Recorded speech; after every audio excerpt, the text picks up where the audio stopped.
Okay, everyone, here's the deal. This is going to be recorded over multiple days, so my facial hair will grow, my shirt will change, and I am going to enjoy a non-alcoholic beer with each of the daily recordings that I do. So, yeah, you're probably going to need one as well, because there's just a lot to get through. So, crack open your beer, and let's... Oh, that's good. Let's start and really get into why Keir Starmer is completely fucked. Yeah, see that? That's a good pour. It looks a lot less... I don't know what I was expecting from this drink, but I'm not sure I was... Oh, don't think I was expecting this. I'll try a little bit. It's actually really nice. That's really nice. Centrists, liberals, stormtroopers, whatever you call yourselves, it's over.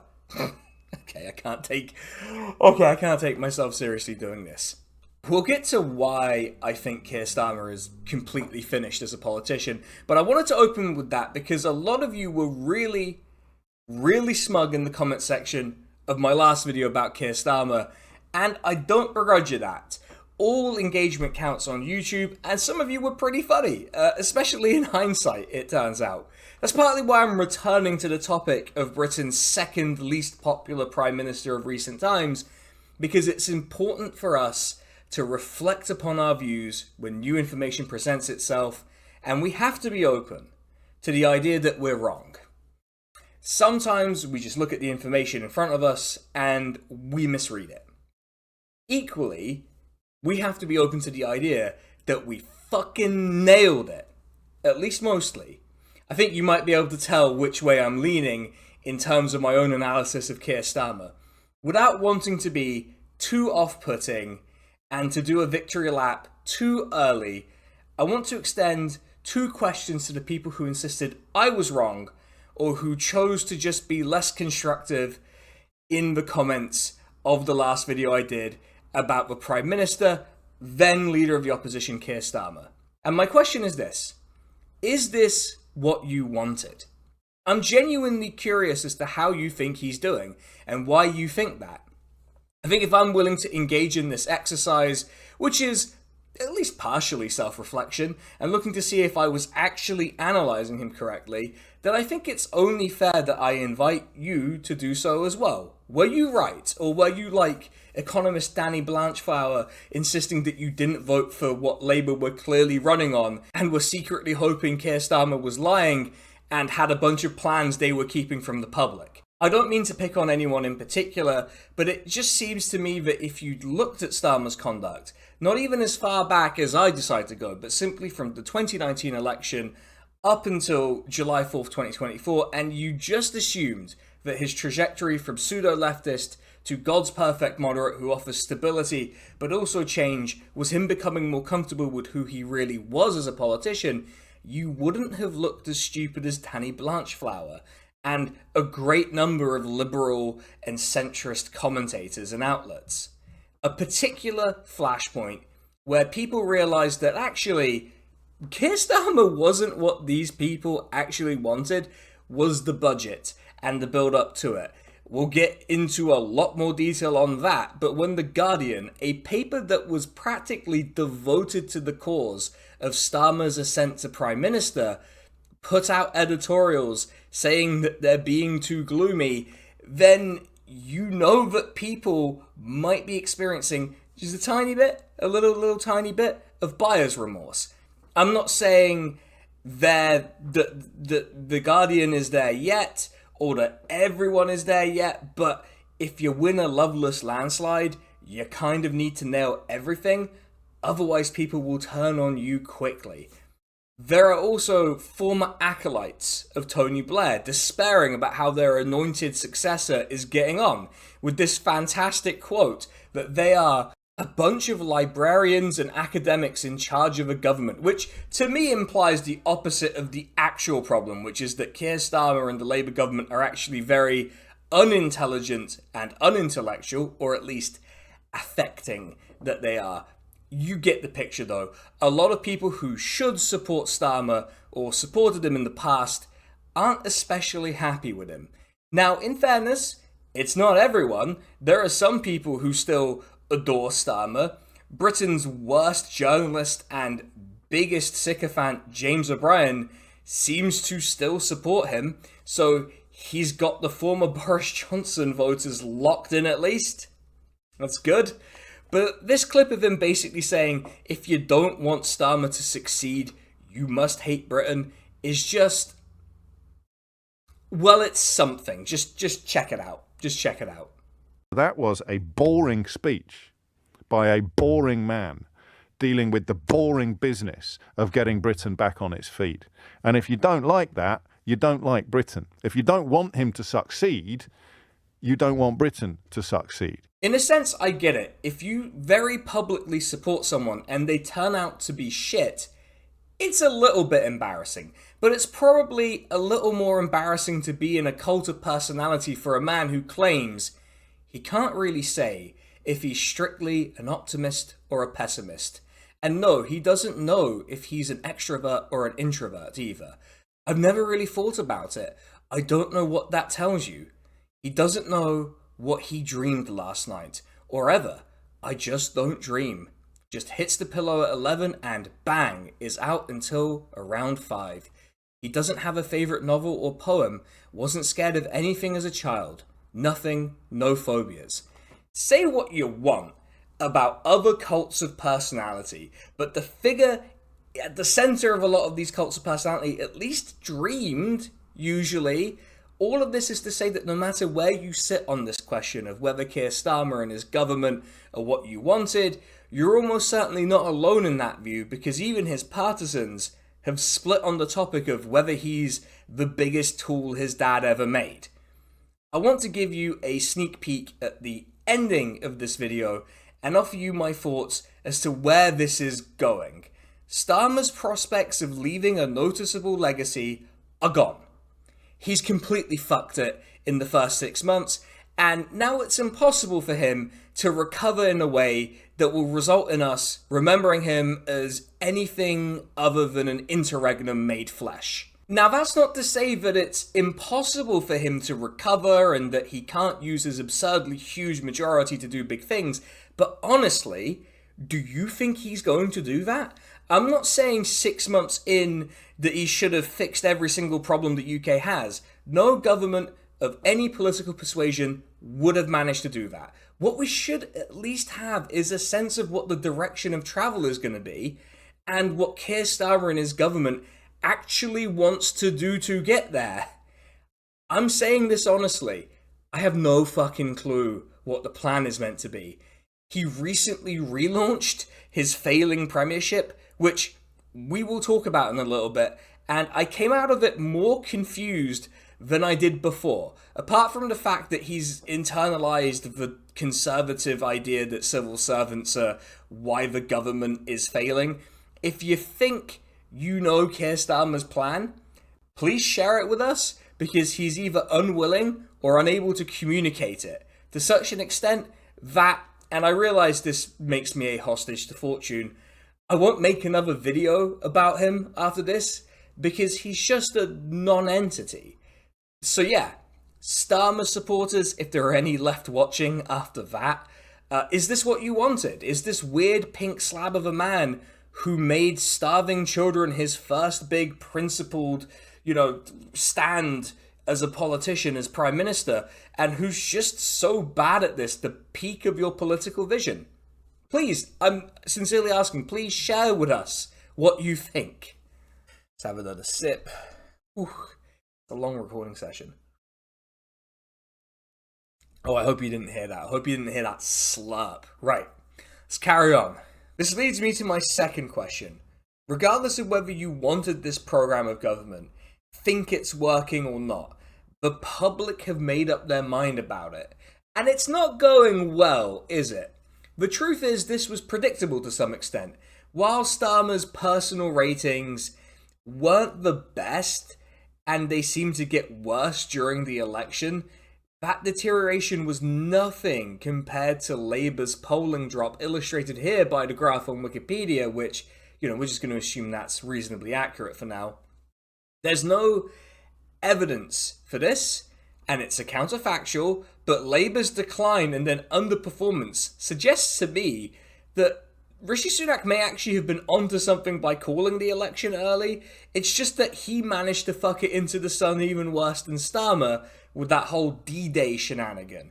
Regardless, it's clear that the British public were not overly enthusiastic about Labour when they were coming into office. In fact, Starmer has the lowest majority winning percentage of the popular vote ever. And the fact that he's contending with the fact that the more the British public saw of him, the more they disliked him, should have told us that being Prime Minister, a role that is somewhat notorious for being in the public eye, wouldn't be to his benefit. In fairness, this doesn't automatically mean that he'd do a bad job as Prime Minister. You could be competent and dislikable. In fact, I'd say that's a more common combination than we like to think. It's just that much like Liz Truss, who I also did this kind of video about, I was kind of astonished at the speed at which the wheels came off. That I think Starmer would be a bad or unpopular Prime Minister. Yeah, I said so in the last video about him. Did I think I'd have so much material to demonstrate that 6 months in? No, but I realise now that was more out of hope that I wouldn't have to do this again. But here we are. Instead, I have to make this video, and part of the reason why is that the British public did something a little odd. Usually when a Prime Minister wins an election, or someone does surprisingly well in an election, the public gives them the benefit of the doubt. You get a little poll boost, and people generally go, yeah, fair enough, let's see what they do. I actually think this is a really decent instinct from a lot of the public. You can see it here in this graph from YouGov of Keir Starmer's approval. The little post-election bounce, you can see it there a little bit. I do think it's fair to give someone a chance to prove you right or wrong. Now, you'll notice on this graph pretty quickly, his approval rating starts to decline. It wasn't anything especially worrying in and of itself, but it was a portent of things to come. Get ready for more graphs, by the way, everyone. By the 22nd of September, Keir Starmer's personal ratings had dropped to -30 with YouGov, which at the time was his lowest rating with them. This rating was 0 on the 18th of July, which is, to put it in the mildest terms, incredible rates of fucking it. Okay, maybe that's just YouGov, right? Maybe they have a methodology that's different.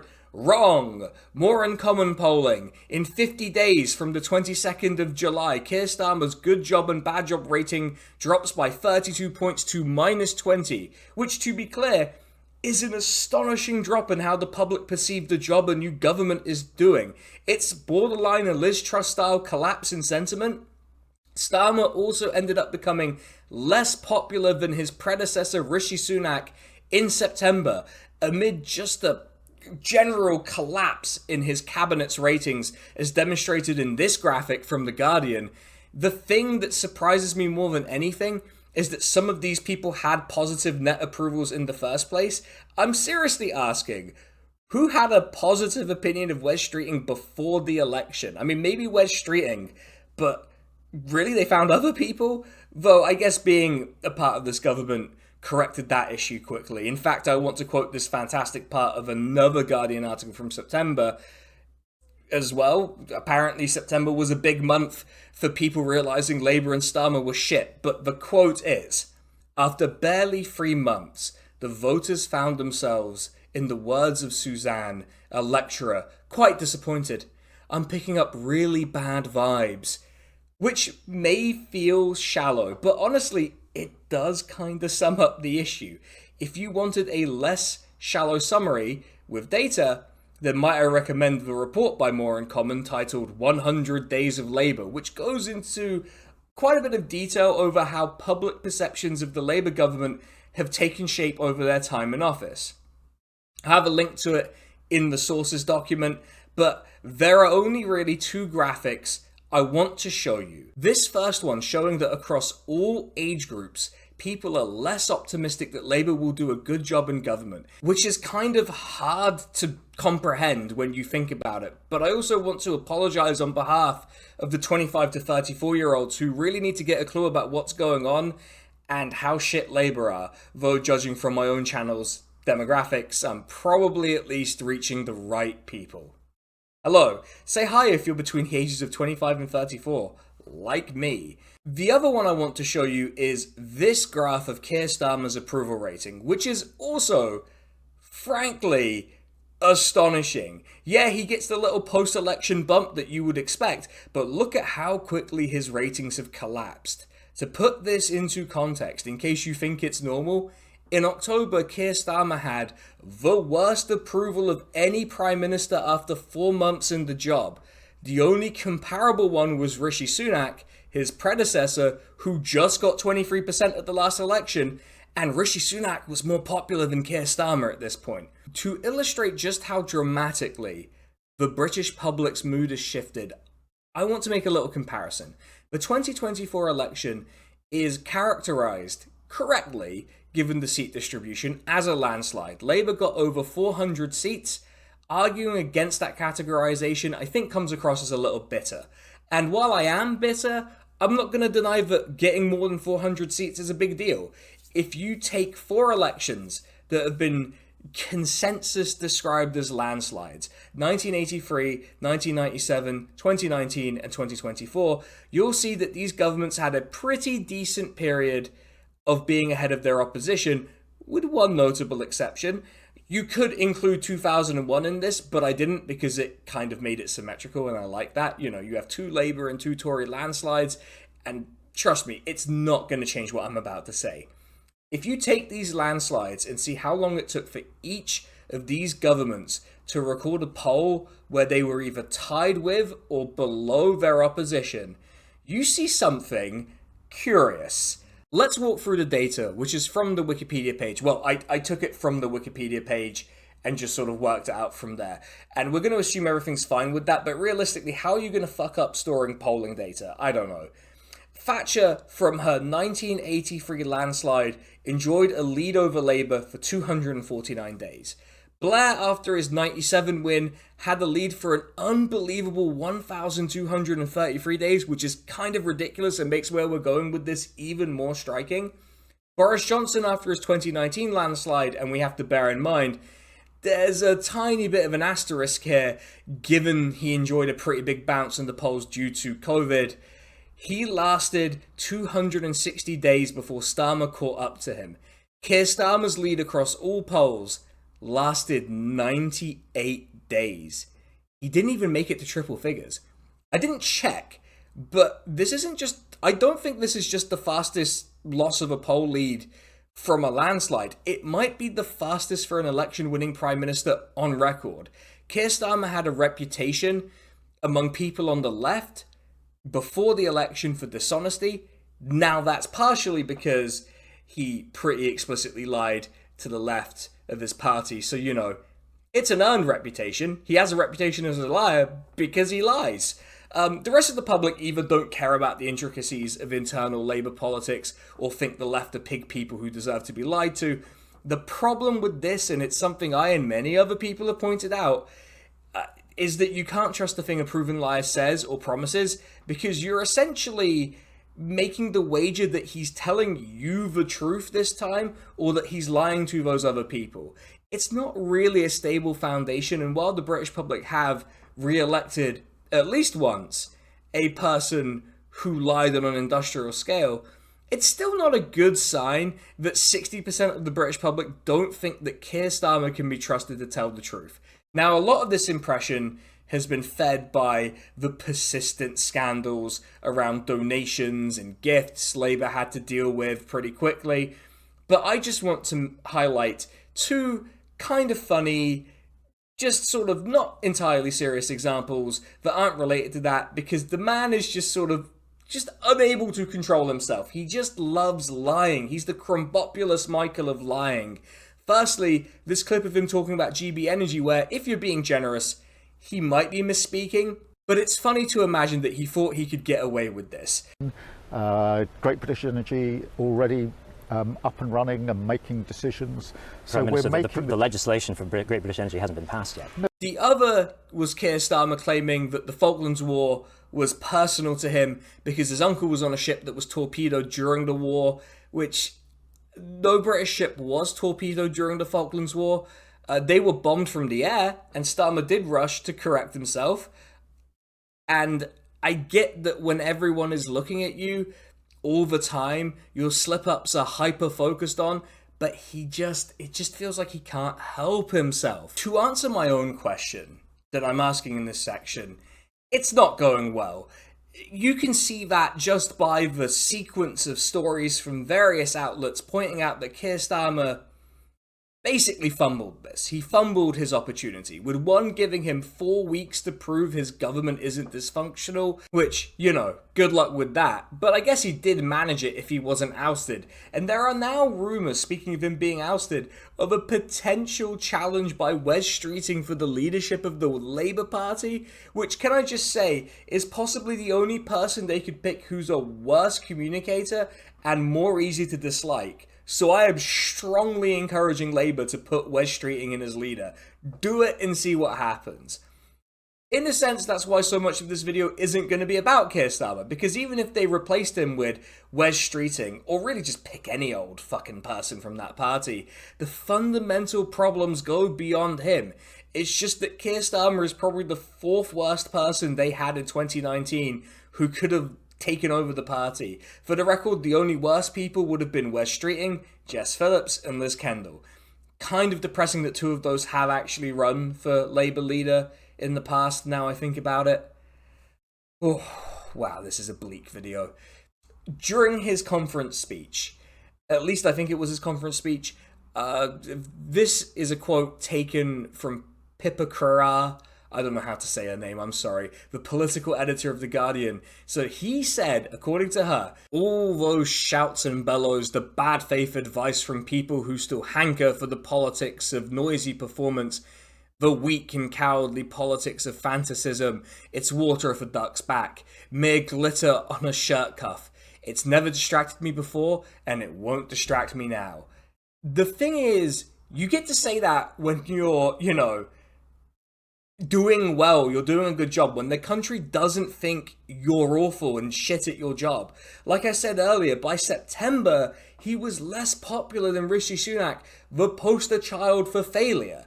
Rishi Sunak managed to mess it up so bad that the political party that basically has every election rigged for them managed to lose. He is less popular than that guy. Sunak's successor as Tory leader is frankly a bizarre character called Kemi Badenoch, who's a weird culture warrior to the point that she's decided to beef with national treasure David Tennant and cause a political discourse over sandwiches, which, I will admit, Britain does have form for this, but it still feels very tedious even by Britain's standards.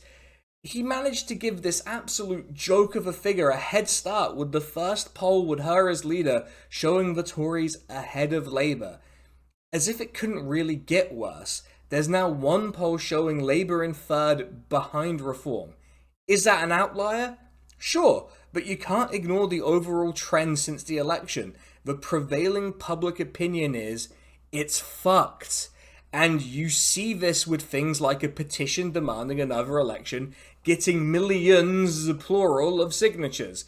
So many signatures that MPs had to debate it, which, look, is very funny, and I do think is kind of ridiculous in every sense of the word, but it is ridiculous for people to be like, let's have another go. And there are people who say Starmer resigning or calling an election would basically confirm that our political system is broken, to which I would say I came to that conclusion around the indicative votes debacle where the Parliament rejected every plausible Brexit solution. But I'm digressing here. Does the petition matter? No.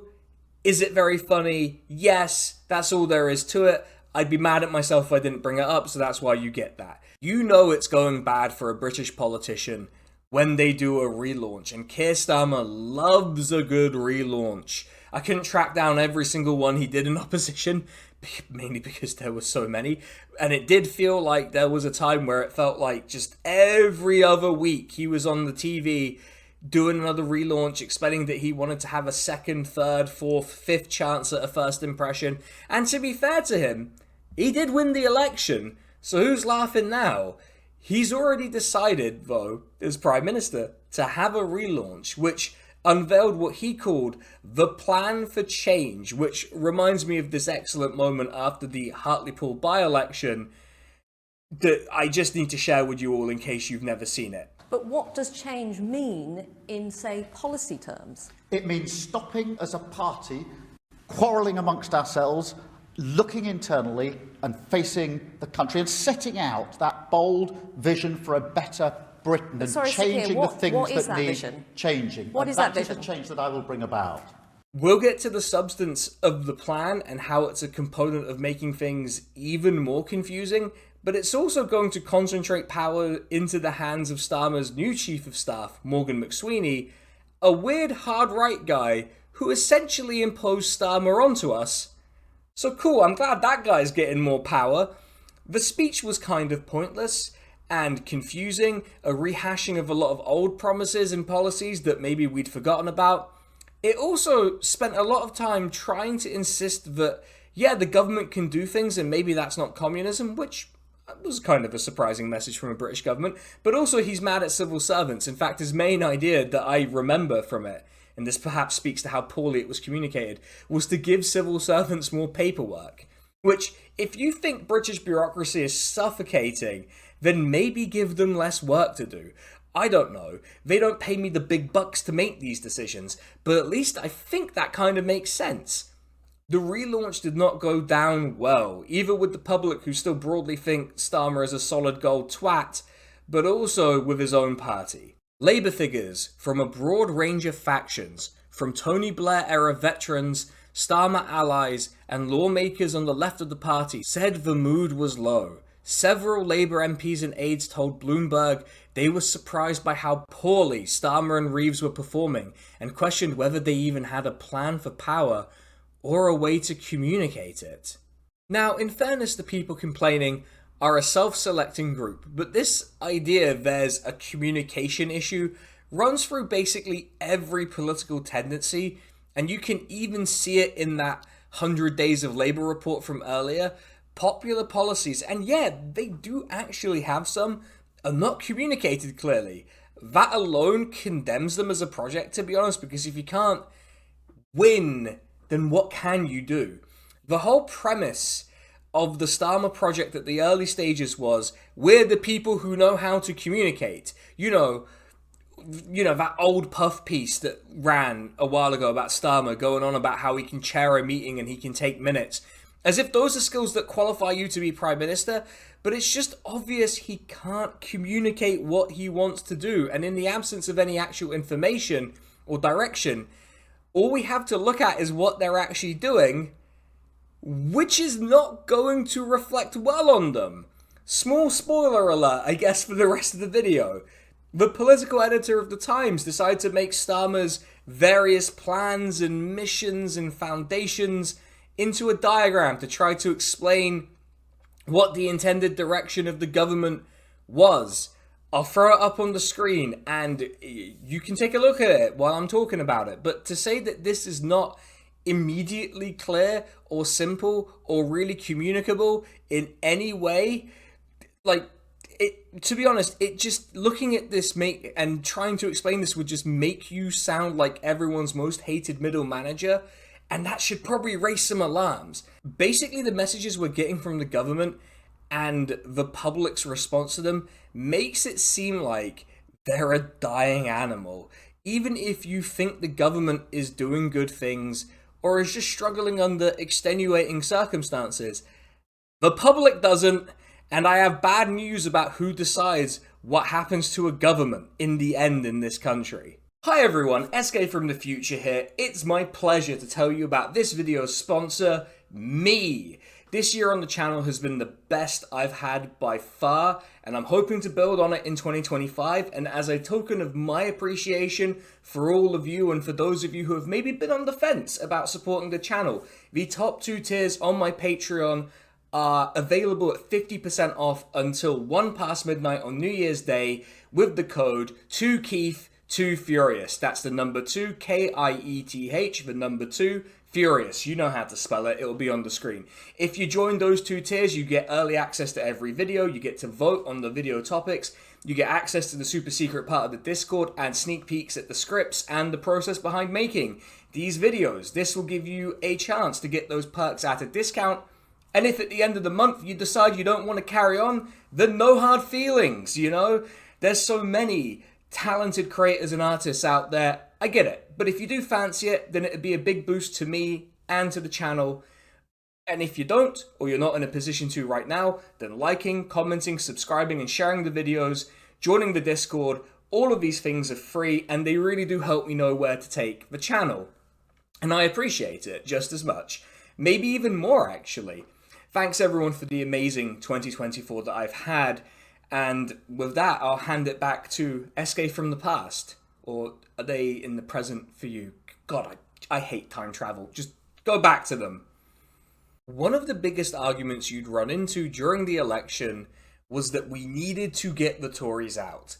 That the mere act of removing the Conservatives from government would reset our politics, and that the shift in our political culture would more or less immediately yield significant improvements.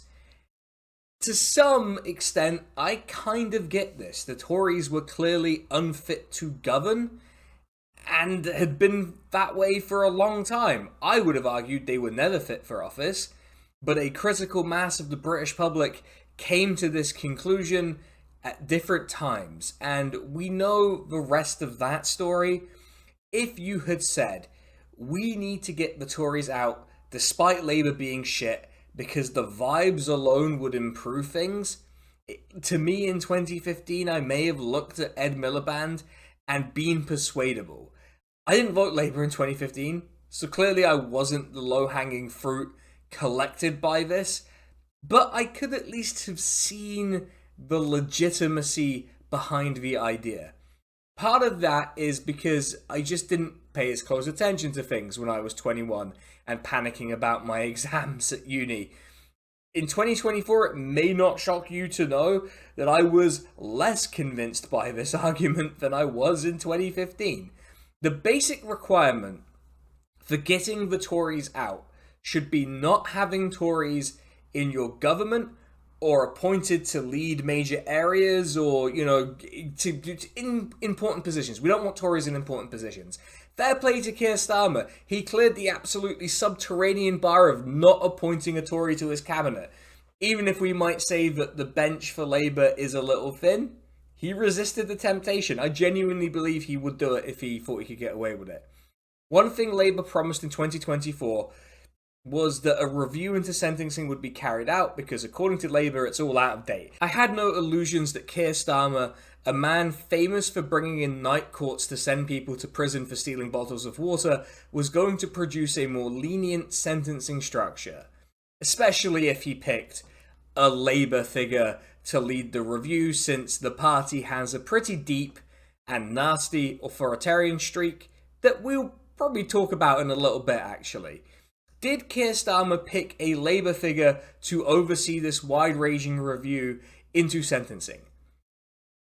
No, he picked David Gauke. Now, if you remember that name, it's mostly because of this clip from our parliament. It appears that, as has happened on many occasions, the Chancellor has chosen to uncork the Gauke. Which is fun, but the other place you'll have heard of him is from being a Tory MP. So we voted Labour and got a Tory overseeing one of the few major policy promises they made. Now, you might be about to jump in and say, well, what if he has expertise in that area?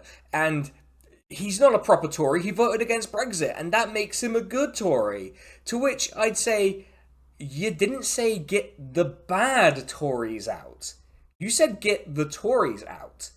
All of them. And David Gauke was the Toryest of the Tories for most of his time in Parliament. To take two policy areas, one relevant to what he's doing for Labour and one relevant to the characters that Starmer is willing to tolerate around him.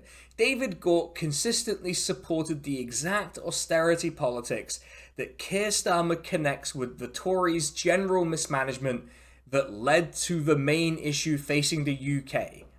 Namely that everything is fucked and nothing works. So Keir Starmer is happy to have someone who voted for policies that were engineered to kill portions of the British public to review sentencing. I'm going to let that sink in for a second. Worse than that, though, if you want a sense of the direction this is going in, if you look at how he voted on what we would call Home Affairs, but we may as well call the Racism and Punishment Department, he's pretty much taken the authoritarian and restrictive path on everything.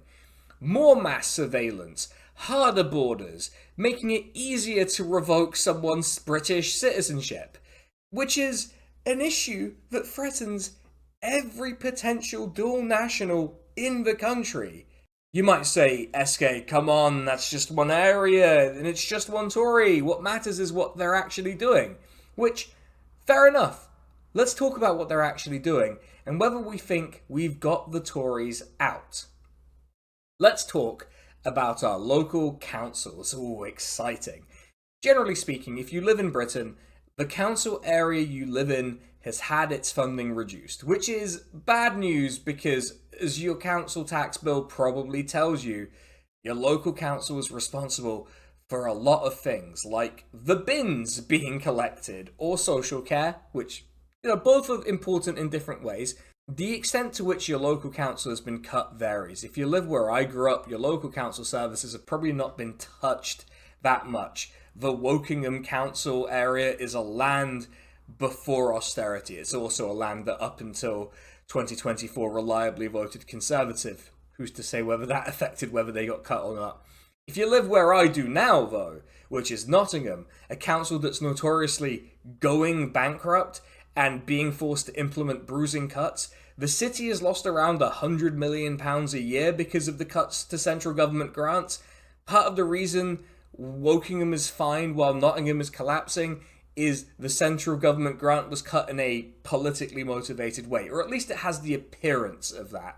The other is that Wokingham is one of the least deprived places in the country, and so one of the ways that local councils have to raise revenue, council tax, can actually be levied on people, and they don't suddenly get their disposable income wiped out. There has been a cap on council tax rises, one that allows a real terms increase. This is a policy the Conservatives implemented that probably kneecapped a lot of councils and was designed to force Labour backing areas into bankruptcy. That's how I view it anyway. But it allowed for a highly regressive and frankly confusing tax because I have no clue what qualifies certain places I've lived in to be in the council tax band that they were in, to keep crushing the poor. So you would think Labour would depart from this, because if getting the Tories out matters and you're resetting politics, well then actually funding councils properly and not constantly allowing this bizarre and unfair tax to keep being increased in a way that fucks over people during a cost of living crisis would be a way to do it, and it'd be a pretty good way to do it. They're keeping the cap as it is, and it's probably going to result in around £100 extra out of your pocket if you live in a typical place in Britain. £100 out of my pocket per year is not the end of the world, but do you think that's the case for everyone? Or do you think that's going to fuck people and local councils over in exactly the way it would under the Tories? Maybe you think this is just a difficult decision. Nothing Toryish about that framing, by the way. So what else have I got? It's not a secret that the British economy hasn't seen any significant growth over the past 14 years. It's basically been what every single political project over this period has tried to offer a solution to. The Tories decided that the best way to solve the problem was through austerity, the stated goal of which was to reduce the debt to GDP ratio in order to create growth.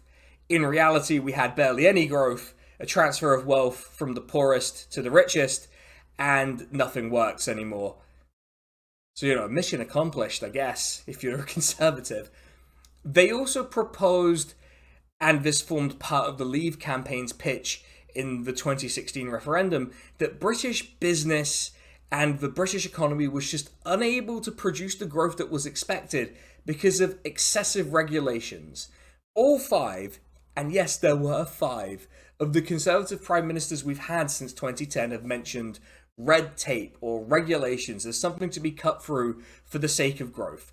In fact, just to take a specific point, Rishi Sunak's government, specifically Kemi Badenoch, and I wonder what she's up to now, unveiled something called Smarter Regulations. Oh, I'm already excited. Which would involve improving regulators' focus on economic growth by ensuring regulatory action is taken only when it is needed and any action taken is proportionate. I think on reading this, we would all agree that this is a signal towards deregulation. In fact, the government news article press release thing that's from literally says, the first dynamic package of deregulatory reforms to grow the economy, cut costs for businesses, and support consumers was unveiled today. Did these measures unveiled in May 2023 result in noticeable growth in the economy and save the Sunak government from the Liz Truss black hole they fell into? No, it failed, because the issue isn't regulation. It's that there's no investment from either the private or public sector. And the things that produce the most long-term growth are often the first things cut. Even if we can't agree that this is bad, I think we can agree that it's a failed approach. So Keir Starmer is doing something different, right? That's what he must be doing. He's going to stop pressing the deregulation button in the hopes that it summons the growth fairy, right? He's going to do that, right? Wrong. From the Financial Times, Sir Keir Starmer on Monday called on global investors to unleash the shock and awe of investment as he vowed to rip up Britain's bureaucracy and tell regulators to prioritise growth. Which is pretty much exactly what the previous Conservative government said about regulators. This is also an interesting part of what he said. Starmer told the meeting at London's Guildhall he would tell regulators the key test of regulation is of course growth, and that ministers would back cutting-edge sectors through a new industrial strategy, which we can agree is both the exact same as what the Tories said and fucking detached from reality. The key test of regulation isn't growth, it's whether it's preventing market excesses from crashing the whole economy or preventing us from having chocolate bars that are more rat shit than chocolate. Okay, so maybe they're following essentially the same plan with regulations, but maybe that's not enough for you. Maybe you think that's fine, that we just need one more round of deregulation and suddenly the growth fairy will arrive and shower us with the line going up. So why are Labour copying the Tories on benefits as well? That might feel like an exaggeration, but when you see front pages like this from the Daily Mail, which features an exclusive on Starmer's government, from Starmer's government too, so you can't get mad at me for using this as a source, he's talking to them, you do have to wonder what's really different about this government. Honestly, who is this for? How is this different from what a Conservative government would be doing? Well, I mean, there's one way it would be different, which is that Labour and Keir Starmer are able to get away with it without criticism from certain quarters. If you're wondering if these are the same plans as the Tories, yes, they are. Work and Pensions Secretary Liz Kendall will press ahead with £1.3 billion in annual cuts to the UK's sickness benefits announced by the previous Conservative government, according to people briefed on the plans. Now, you might say, well, that's just one part of the plan. Maybe there's a long-term plan to improve the quality of life for those out of work. Well, no. Keir Starmer, Liz Kendall, and really any other relevant government figures' language around this has been based on, tightening the criteria for benefits or bringing down the benefits bill or forcing people to take up training to retain their benefits. And I don't mean to be like this about it, but people who remember the new Labour government will remember similar things, and from what I've heard, all of that training was just a way to waste your time or make you work for pennies for someone. This particular iteration of the plan, though, was pretty directly taken from the Tories, to the point that even the Tories weren't mad at them for stealing from them. I'll talk more about Keir Starmer's government's approach to benefits later in this video, but I want to make the point now that not everyone who is out of work can work or can work the same amount of time as an able-bodied, neurotypical person, which is why this obsession with forcing people into training or work is going to end badly. You get the spectacle of a BBC article claiming people hospitalized because of their mental health are going to get visited by jobs coaches while they're still in hospital. Now, this was denied later, but the fact that it was even plausible just speaks to how inhumane this approach is, and how even compared to the Tories, they're pushing the boundaries of how awful our benefit system can be. On that note, Labour are not sending historic documents around the development of the work capability assessments that have terrorised people in this country for archiving. Now, this is very technically them covering for New Labour rather than the Tories, but it's important to note that not sending these documents for archiving, at least as far as I can tell, started under the Conservatives. If you want to know why it's important that these documents are archived and made available to researchers, you can see it in this part of a Disability News Service article describing what had been found from previous archived material. Records previously released to the National Archives have shown how the bureaucratic violence of the Department of Social Security, which later became DWP, grew slowly during the 1990s through the actions of ministers and senior civil servants who devised the All-Work Test, a forerunner of the Work Capability Assessment, which was introduced in 1995. Now, why would the Tories and Labour both want to prevent this information from being available for research, especially information from after 2002? That's for them to explain. I think that there's some very unflattering things in there that would indicate senior government figures knew their decisions would result in people's lives being ruined, and worse. The thing is that without that archive, I can't prove it, and neither can anyone else. Still, it doesn't bode well that there's a cross-party consensus on not archiving what we're doing to disabled people. The issue of immigration has been on the mind of the British people since approximately my entire fucking life. Rishi Sunak during the election really wanted you to vote for him so that flights to Rwanda could get off the ground as part of Britain's long-standing policy of just asking, can't someone else do it, with regard to just basically everything. But in this case, we'd be outsourcing our own responsibility to refugees.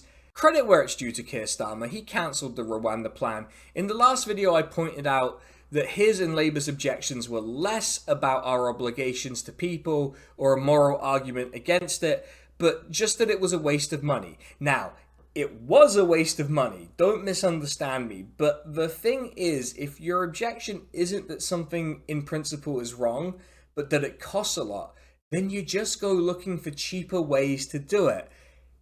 We'll get to a couple of specific examples of this later in the video.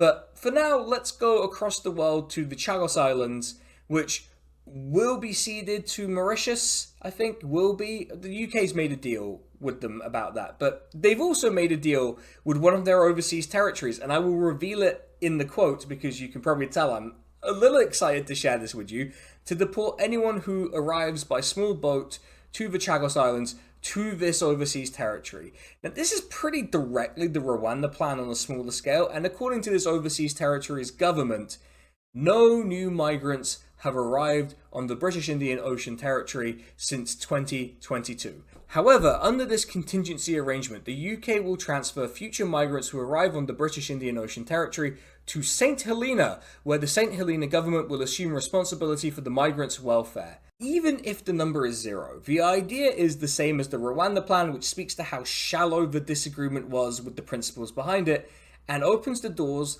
to other similar plans, which we will talk about. Also, did you catch which overseas territory it was?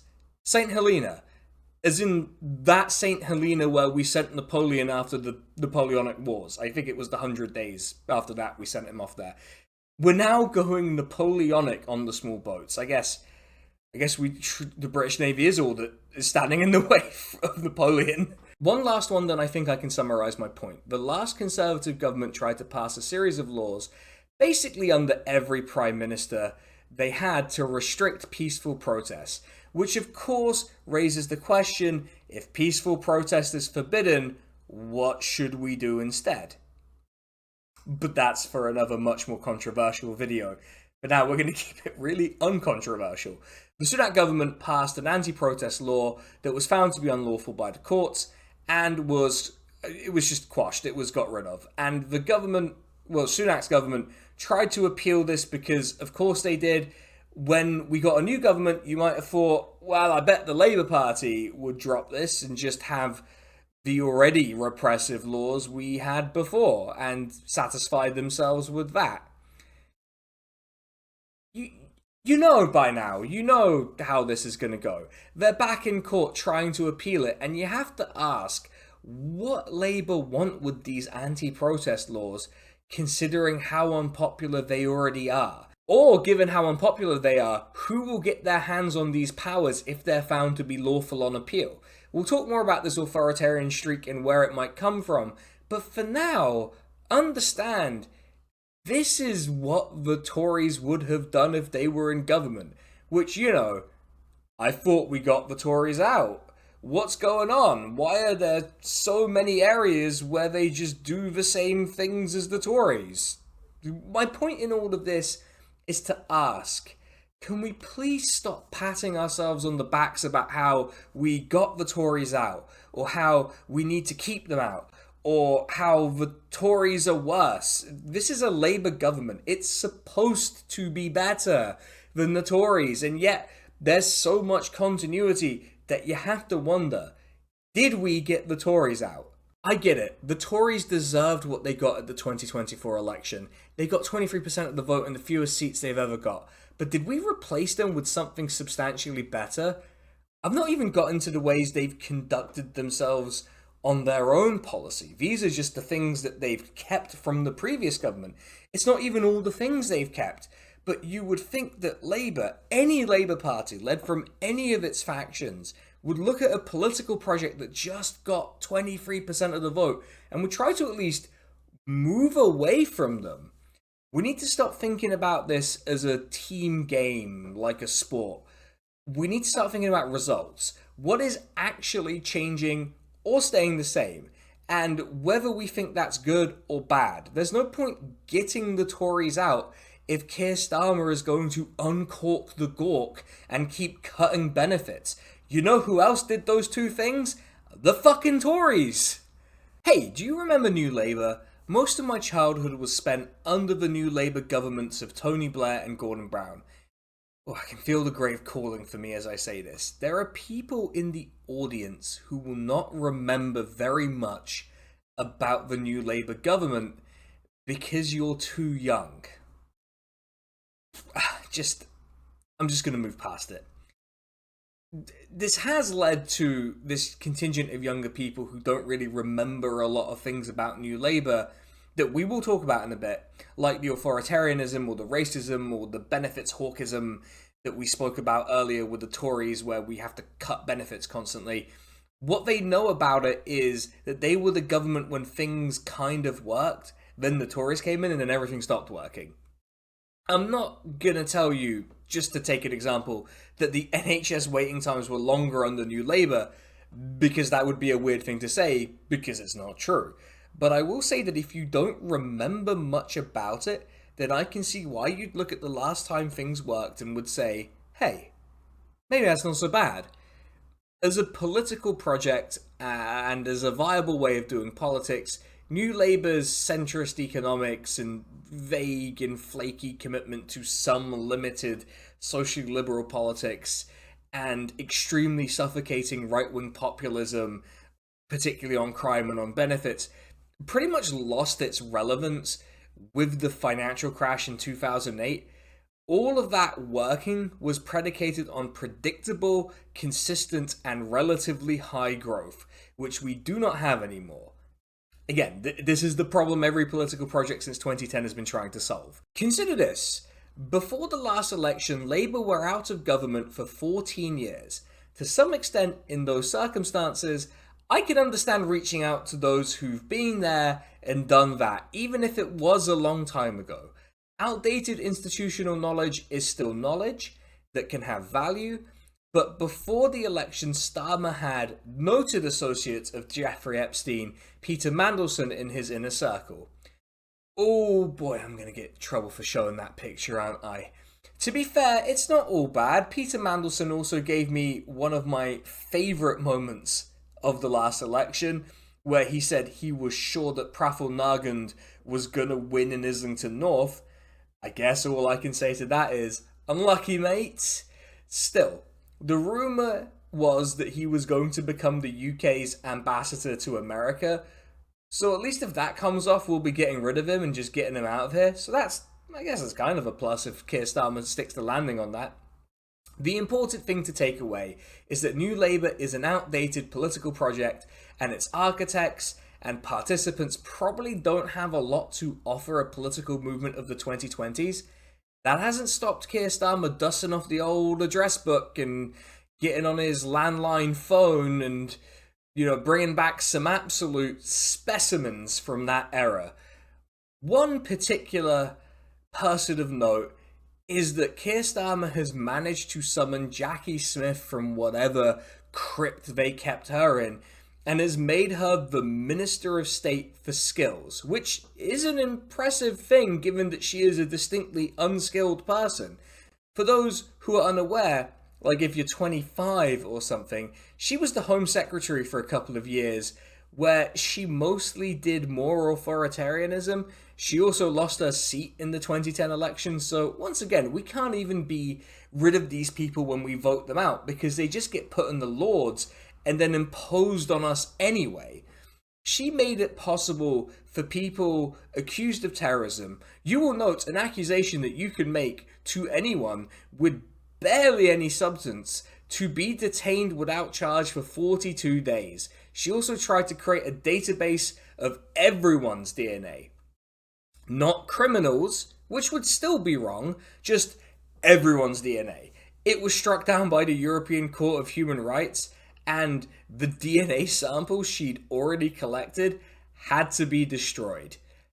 Okay, that does sound a lot more creepy than it already is. Like, she was going around personally collecting like 850,000 DNA samples. That is not how that works. She also used prisoners who were on release for the day as part of a charity-run scheme to, get them doing community work, to paint a room for her, which, I don't know, do it yourself or get a person in who you pay for their work. Like any other person in the world would when they don't want to paint a room in their house.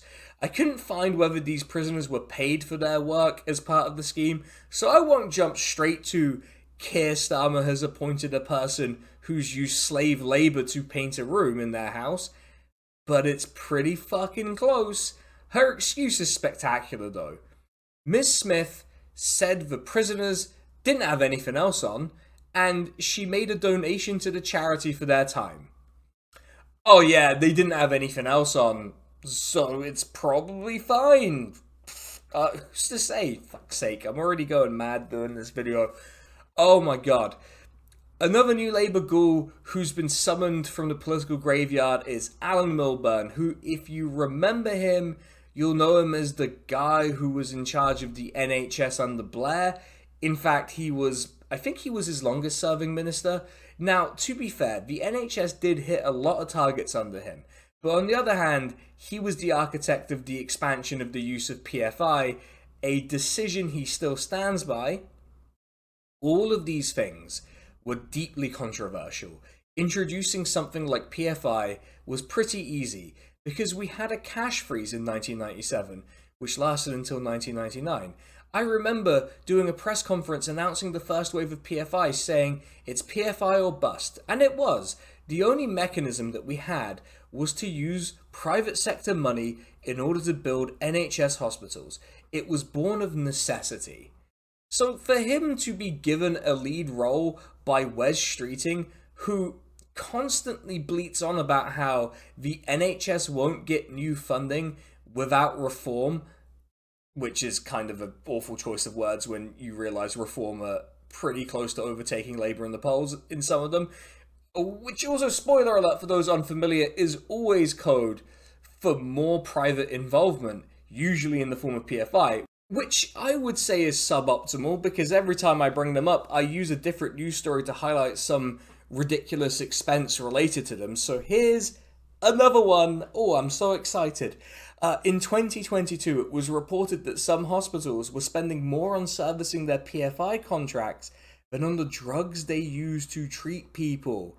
Almost as if we're allowing private enterprise to profit from healthcare at the expense of providing good treatment.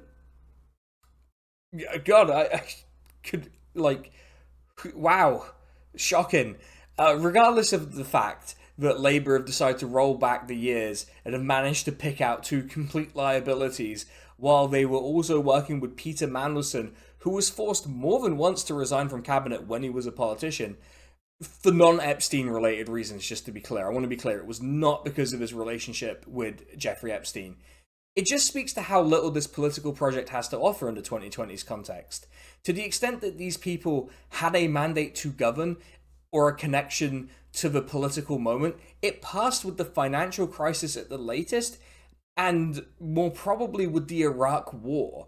To use them isn't utilizing all talents without prejudice, or whatever else you want to call it. When you refuse to allow anyone to the left of Gordon Brown to have any significant role in policy or governing, I just don't buy it.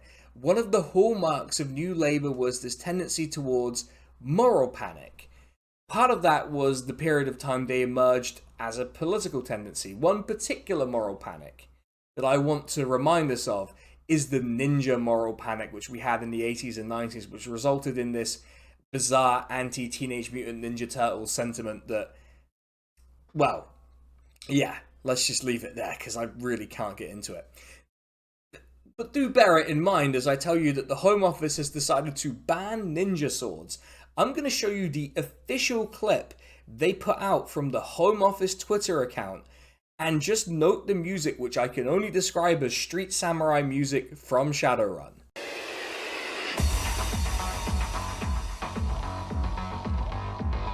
Now, this anti-knife sword sentiment has resulted in a number of policies to attempt to get knives off the streets, which I broadly agree with. No one wants stabbings, and Labour have decided that one of the ways they'd get so-called zombie knives off the streets was a surrender policy, where you'd exchange a zombie knife for an amount of money. I'm just going to read you this part of the BBC article on this and try not to laugh during it. An impact assessment shows the Home Office thought owners would hand in 472 blades, resulting in compensation of about £14,000. Officials would not reveal the actual total, but said the results of the scheme would be published shortly. However, partial data from several police forces in England and Wales shows at least 39,000 knives were surrendered. One retailer in the West Midlands handed in more than 100 blades. Nottinghamshire Police said it saw 455 knives surrendered, while Avon and Somerset had more than 1,000. On the 9th of September, Luton-based Sporting Wholesale delivered 35,871 blades to Bedfordshire Police and made a claim for compensation. So what they've essentially done is allowed retailers who stock the knives to just have an infinite money glitch. I'm so glad the adults are in charge again. The Blair government introduced the infamous ASBOs, or antisocial behaviour orders, which were basically a way for the police to punish you for being black, or wearing a hoodie, or for playing on the grass when there's a sign saying don't play on the grass. This fixation with antisocial behaviour has always been used for an authoritarian end, which targets particular communities. It's not a surprise then that Labour want to give the police even more power, truly following on from the new Labour government and might even send people to prison. But wait until you hear the name of what they're planning to issue people with. Respect orders. Respect. I promise you I'm not making that up. Here's a quote using that exact term. People who persistently demonstrate antisocial behavior will face up to 2 years in jail under Labour's respect orders. It's funny. They can't even be authoritarian without sounding like complete nerds. Like, respect order. Really? I don't want to distract from the actual bad underlying politics here, but it's hard when it sounds like a bad parody of itself. New Labour also worked to make law enforcement generally less accountable, and when there were incidents, the decisions made in the courts, under laws made by New Labour, generally sided with law enforcement and absolved them. Now, gee, I wonder if someone was in charge for some of these decisions, but hey, maybe there's another video that talks about that. Which is why it's concerning that they're immediately coming back to draw water from that well by planning to grant firearms officers who face a trial for, let's be honest, extrajudicially executing people, to grant them immunity unless they're prosecuted. That's an anonymity that's usually reserved for, like, children, or when there isn't really a public interest in naming the person. I don't know, if a police officer shoots someone, I think it's in our public interest to know precisely who's been accused. It's just a way to reduce accountability and is all done under the guise of just allowing police to do their work when their work is largely harassing protesting women, given the past few years of stories on that. There are other areas where this continuity is evident. The fact that Labour are raising tuition fees when New Labour introduced them, the training being mandatory for benefits, and the general benefits hawkism that we talked about earlier. We don't need to go into it again. The fact that they're raising social rents by more than inflation. Social housing, by the way, is usually occupied by those most in need of housing assistance. So that's great. You're making their lives fucking worse. You get the picture. My broad point with these last two sections isn't to say that you're inherently a bad person if you look at historic political projects you're close to. There might indeed be things to learn or good ideas there. The problem with New Labour and with Rishi Sunak's Conservative Party and the Conservative Party generally is that these projects failed.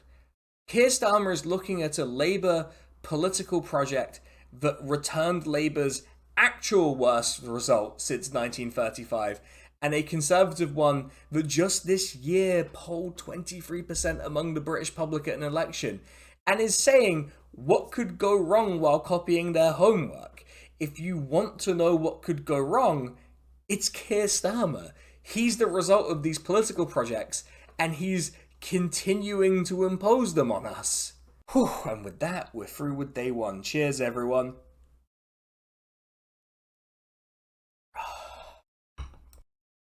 Alright, everyone. It is day 2 of recording, and so you know what that means. Second beer.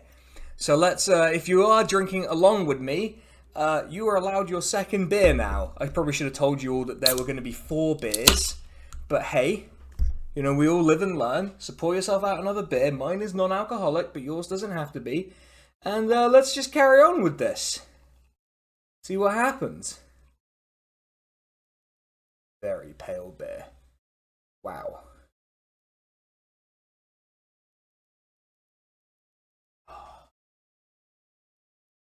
Cheers, everyone. Day 2.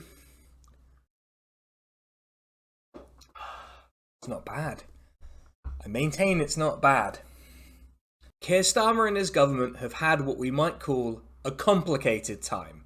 And part of what's made it complicated is that Starmer really likes to make bold pronouncements that just kind of backfire in the funniest possible ways. Take his position on state handouts from an article in The Telegraph during the election campaign. Handouts from the state do not nurture the same sense of self-reliant dignity as a fair wage. It's reasonable, therefore, to believe that Keir Starmer does not want handouts himself. that if he were to receive handouts or, say, donations, that this would represent indignity for him. He's also known for having gone in very hard on issues of corruption or general trust in politics. You know, he's Mr. Rules after all. He made a lot of political ground with Partygate, the scandal around whether or not Boris Johnson did in fact have a party that had been on the public record for around a year at the time it became a scandal. It would be pretty politically embarrassing and inconvenient if an appearance of corruption were to occur with him in charge, and that corruption came in the form of extremely odd handouts being given to him in exchange for political favours.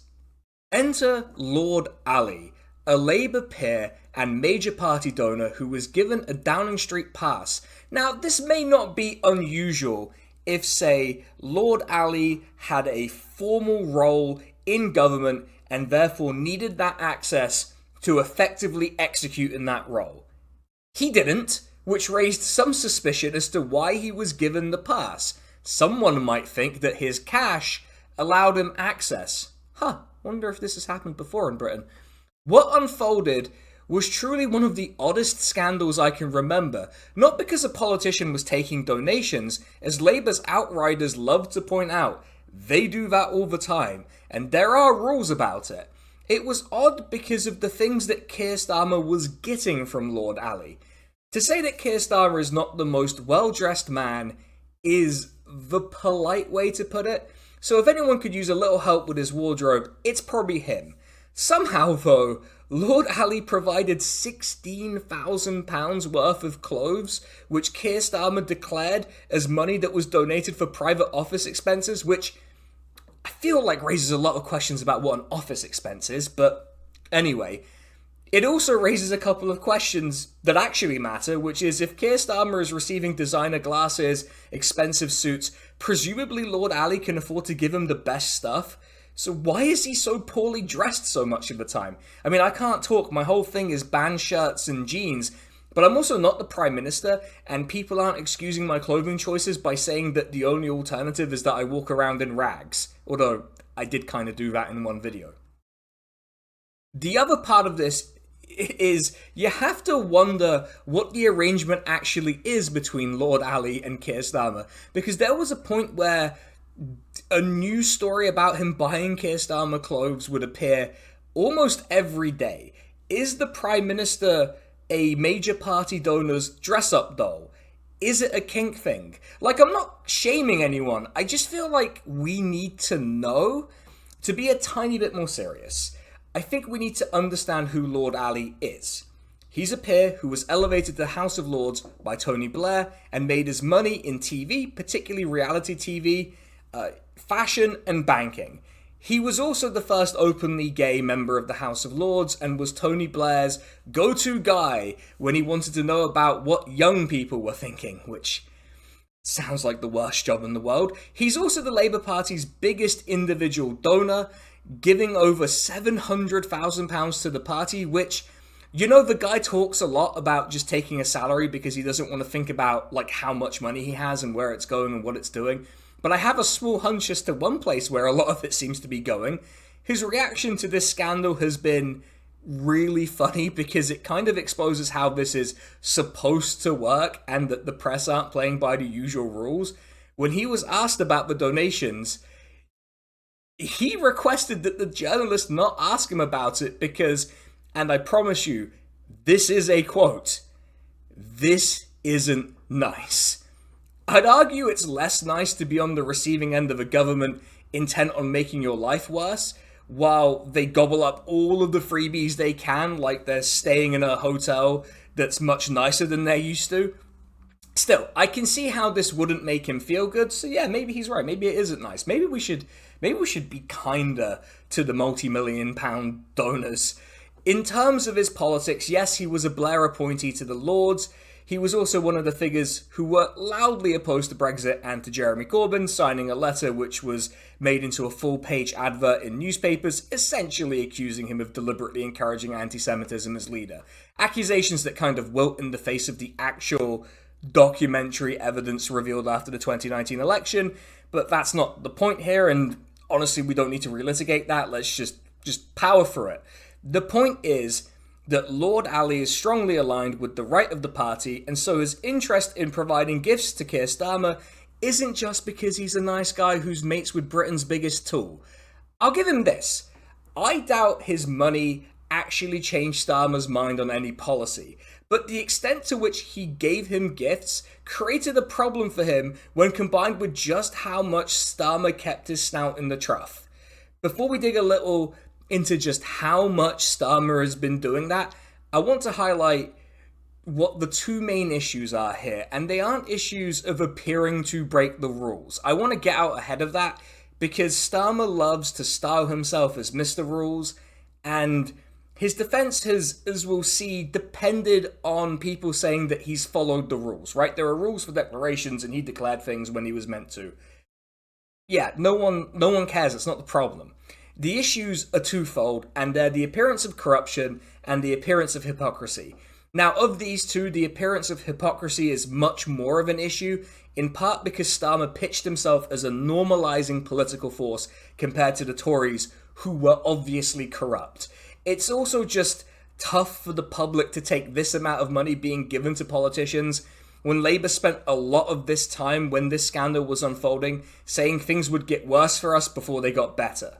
I want to direct you all to the Register of Members' Interests. MPs are required to declare interests, and you can go and look at Keir Starmer's Register of Interests yourself. A lot of the things that made the scandal a scandal were declared.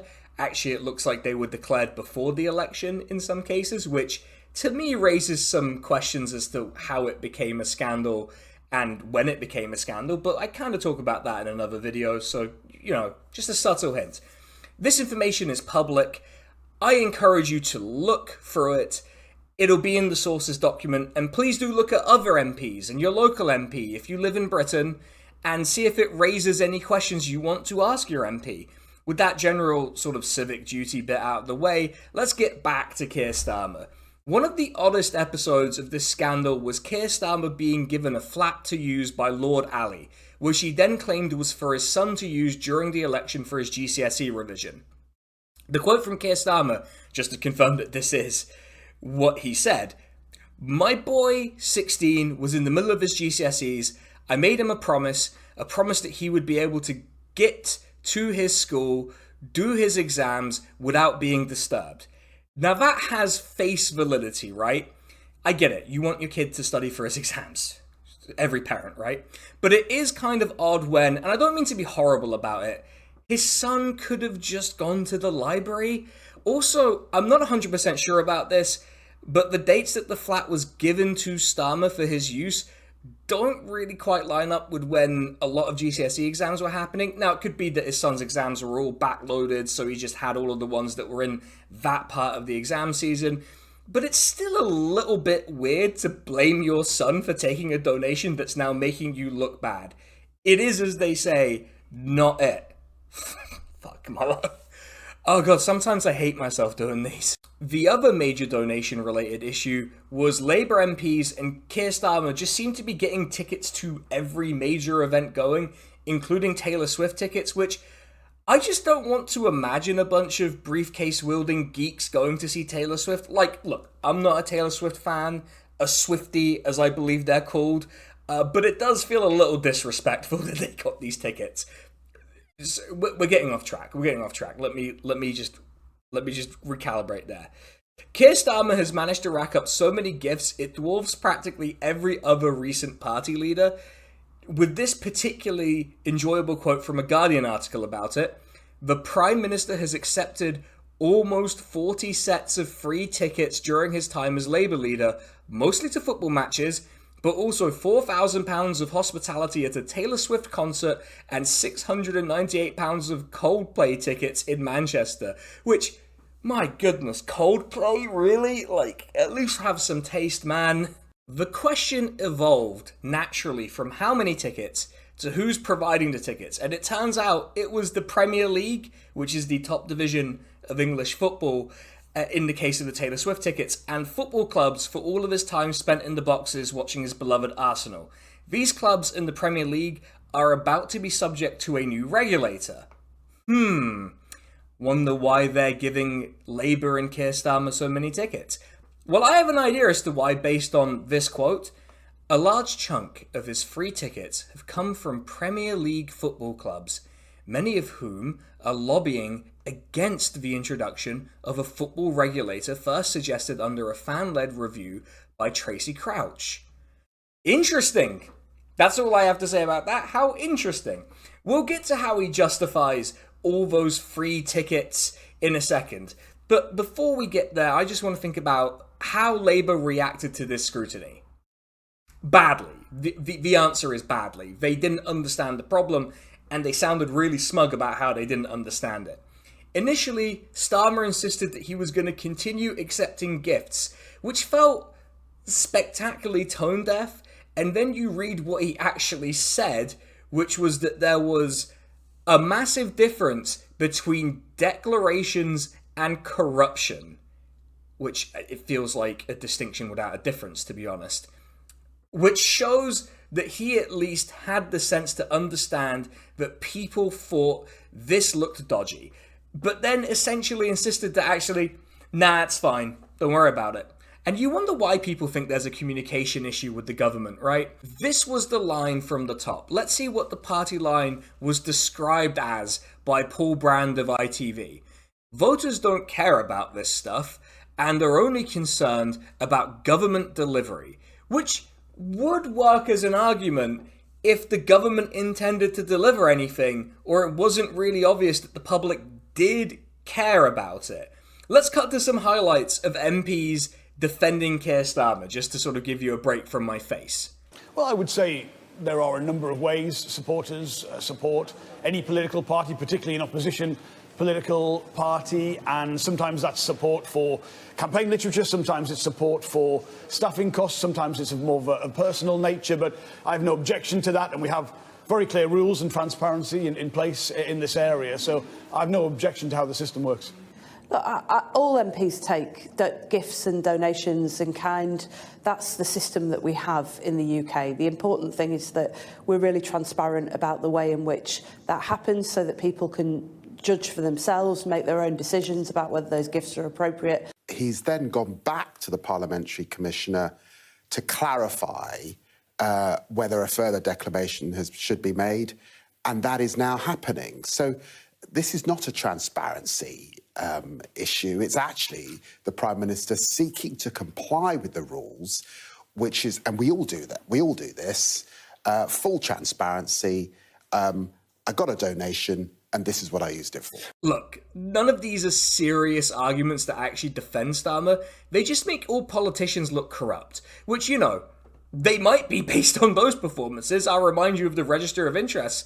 But by far the worst excuse for all of this was Keir Starmer's argument about his football tickets. I've had a season ticket for many, many years in the stands at Arsenal. I'm a regular attender, but now, for security reasons, I can't go in the stands, and therefore the club have made arrangements for me to watch from elsewhere. It's as simple as that. I have some bad news for Keir Starmer. He earns £166,000 a year.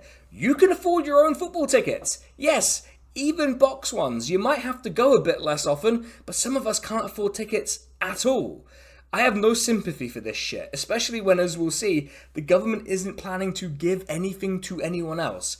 This is not a case of the charming guy from rural Turkey I met while I was travelling through there made about the AKP, when he said, they might steal, but they build roads. Keir Starmer doesn't steal, but he does take gifts, and he's not building roads. They've cancelled all the infrastructure. I think the most important thing about this is how pointless a fiasco this was. The way it ended really put the cherry on top. Keir Starmer decided to pay back £6,000 worth of the gifts he received, which you might say means we can put this to bed and there are no further questions to be asked. I would say it raises the question of why, if he could afford it in the first place, did he accept these gifts? Also, why did it take so much public pressure to force his hand? It's not outrageous as a counterfactual to suggest that if it wasn't the subject of press controversy and the public hadn't reacted so badly to it, that Starmer would have been happily gorging himself on the freebies. To harken back to his views on government handouts being undignified, this was undignified. It also spoke to something deeper than a mere communication issue. It's that he just doesn't get it. He doesn't understand why people were mad at him, and how simply paying back the gifts is not really the point. The point is, why does he get all of this nice stuff while the rest of us gets nothing? No one disputed that the donations were within the rules, and yet that was the primary way he defended himself, fighting an argument no one was making. And he seems to have completely forgotten he's the Prime Minister. He can make the rules whatever the fuck it is he wants them to be. Anyway, Starmer's corruption is the tip of an iceberg. There's a lot of other less well publicized issues on that front that we could benefit from looking at. So let's just take a look at a few of them. Let's just have a look and see what we find. It's hard to explain just how deeply corrupt British politics is in general, but the fact is that we have legalized various relationships that clearly have an impact on public policy. We can't simultaneously agree, or at least some of us agree, to live in a society structured around capitalism and then claim that money does not impact relationships between different entities, political or not. And I'm not saying that politicians are about to get compelled by Mr. Beast to do solitary confinement game shows, but they are just as vulnerable to this influence as anyone, and it's a little embarrassing how cheap British politicians are.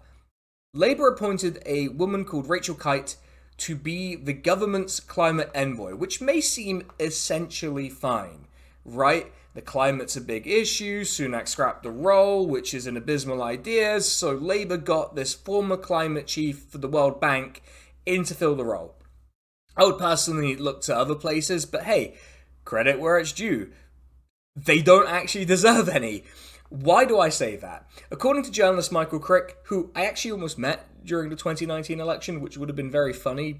Real heads know why that would have been funny. Anyway, he revealed that Rachel Kite worked for a hedge fund based out of the Cayman Islands called Quadrature.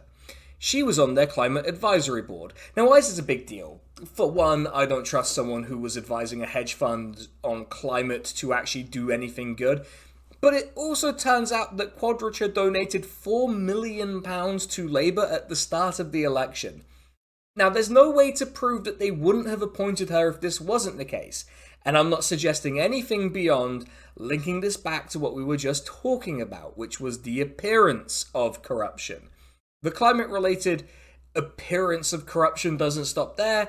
It was revealed that some UK power stations were burning biomass that came from ecologically important areas in Canada. The company that owned these plants, Drax, has an interesting relationship with the British government. For one, they get subsidies from the government, but also they gave donations to the Labour Party. They made a donation of £12,000, which I will admit is not really a massive donation compared to £4 million. If anything, it seems rather restrained, if I'm being honest. It's also a spectacular investment when you consider that since 2012, they've been subsidised to the tune of £1.3 million per day. If it had been over that whole period, they just got £1.3 million, it still would have been a pretty spectacular return on investment, but that's per day, which makes the prospect of punishment for them feel less likely, but also the money has no impact on anything, right? Like, you'd have to be a conspiracy theorist to think that money has ever influenced anyone's decisions ever. I'm sure Labour will get right to cutting their subsidies. I'm going to start holding my breath, and I'm sure I'll be fine. There's also Starmer's relationship with the Murdoch press. Now, this relationship has been complicated and sometimes confrontational, but it's largely been more cordial than with his predecessor as Labour leader, who received what some might consider to be unfair coverage. Yeah, shocking, I know. Keir Starmer was, on the other hand, endorsed by The Sun. Now, part of this is because the sun kind of goes with where the wind is blowing in order to maintain its allure as the newspaper that always picks the winner, which they don't. They have nothing to do with it. But yeah, I get it. Everyone likes a winner, and Keir Starmer was obviously going to win, so you need to justify it. So how did they justify it? Well, I'm glad you asked. The Sun and the Sunday Times backed Labour at this month's general election after News UK received private assurances that a Starmer-led government would not pursue Leveson 2 or introduce restrictions on press freedom. Leveson 2 is the planned second part of the Leveson inquiry, which was held in the wake of that whole phone hacking scandal that looked into the ethical practices of the British press. I know what that sounds like, but I promise you it really was about ethics in journalism in this case. The intention appeared to be that the inquiry would be held in 2 parts, and to be honest, the press did not have the political capital at the time to stop part 1, but as the scandal has faded from public memory and they've worked really hard to frame all criticism of their coverage or ethical practices as censorship, they've managed to slow down and apparently just stop any attempts to look at them. What this looks like is that Keir Starmer and Labour decided to leave the press more or less alone in exchange for their temporary support, which is both unethical and a really shit deal. The right-wing press turned on them at the first opportunity, and the one bit of leverage they may have had is Leveson 2, which would have looked into the specific claims around phone hacking and what went wrong with the original police investigation. You know, nothing important, I guess. Though I suppose asking for the former head cop to investigate the cops was always going to be kind of a long shot on our part. If you were wondering whether Labour are going to do anything about this, don't worry. They're going to sort out corruption, trust me, because they've appointed Margaret Hodge to be the anti-corruption champion. Margaret Hodge is kind of her own thing in British politics, and it's kind of hard to talk about her without winding a lot of people up. But to give you the short summary, she abused parliamentary privilege to slander her party leader at the time. She's generally speaking conducted herself in a way that would see most people fired from their jobs. And she's also taken money from Labour Friends of Israel to go visit Israel after their latest escalation in the genocide. What? You aren't reassured this is all going to be fine? Come on, relax. It's fine. Don't worry about it. Over the summer of 2024, the UK had a series of riots that were triggered by a mass stabbing in Stockport where 3 children were killed. This was an unspeakable tragedy, and when Keir Starmer and other senior politicians, at least I seem to recall there were other senior politicians who came to pay their respects to the children, there was a lot of tension when they went there, and Starmer was heckled for his trouble. The riots began mainly because of rumours that the perpetrator of the stabbings was a Muslim asylum seeker. It was later revealed by the courts because they correctly saw there was a public interest in the identity of the perpetrator being revealed. I think he was under 18 at the time of arrest, so he was granted anonymity. You'd have to double check why. But that it was Axel Rudakubana, who is neither a Muslim nor an asylum seeker. Even if it had turned out to be a Muslim or an asylum seeker, I want to be very clear on this point. The correct response to that is not to try to burn asylum seekers in hotels or to attack mosques. I characterized these riots in another video as attempted pogroms, and I stand by that description. If you think these people have legitimate concerns or are acting proportionately, it's time for you to fuck off from this video.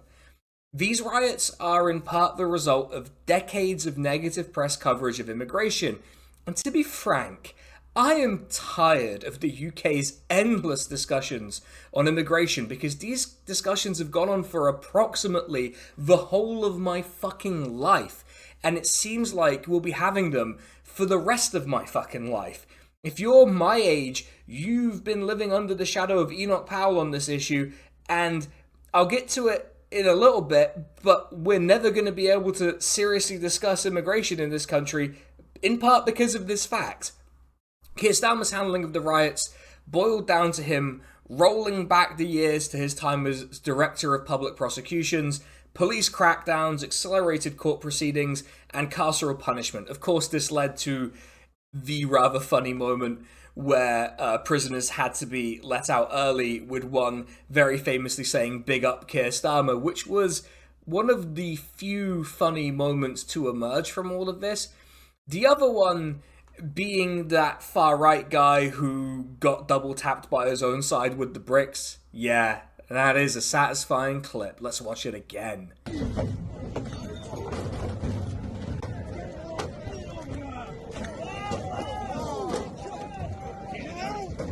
By and large, though, Starmer's handling of the riots was not popular, and to some extent I feel kind of bad for him here, because he's spent his entire career with only one real way to solve these kinds of issues, and people still think he's fucking shit at that.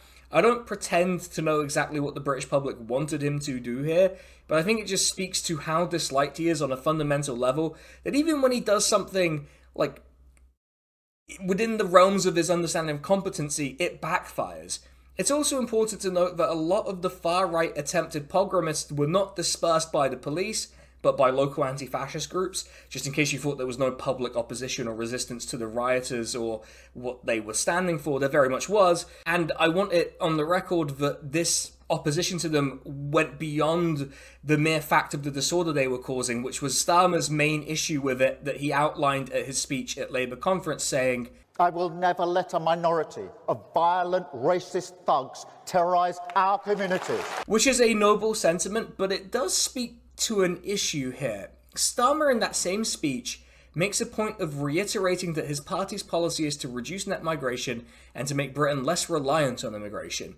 He also made the tired point that concerns about immigration are legitimate, and he did this without being specific about what form legitimate concerns take, because no politician has ever asked what that is and what form it's meant to take that's legitimate.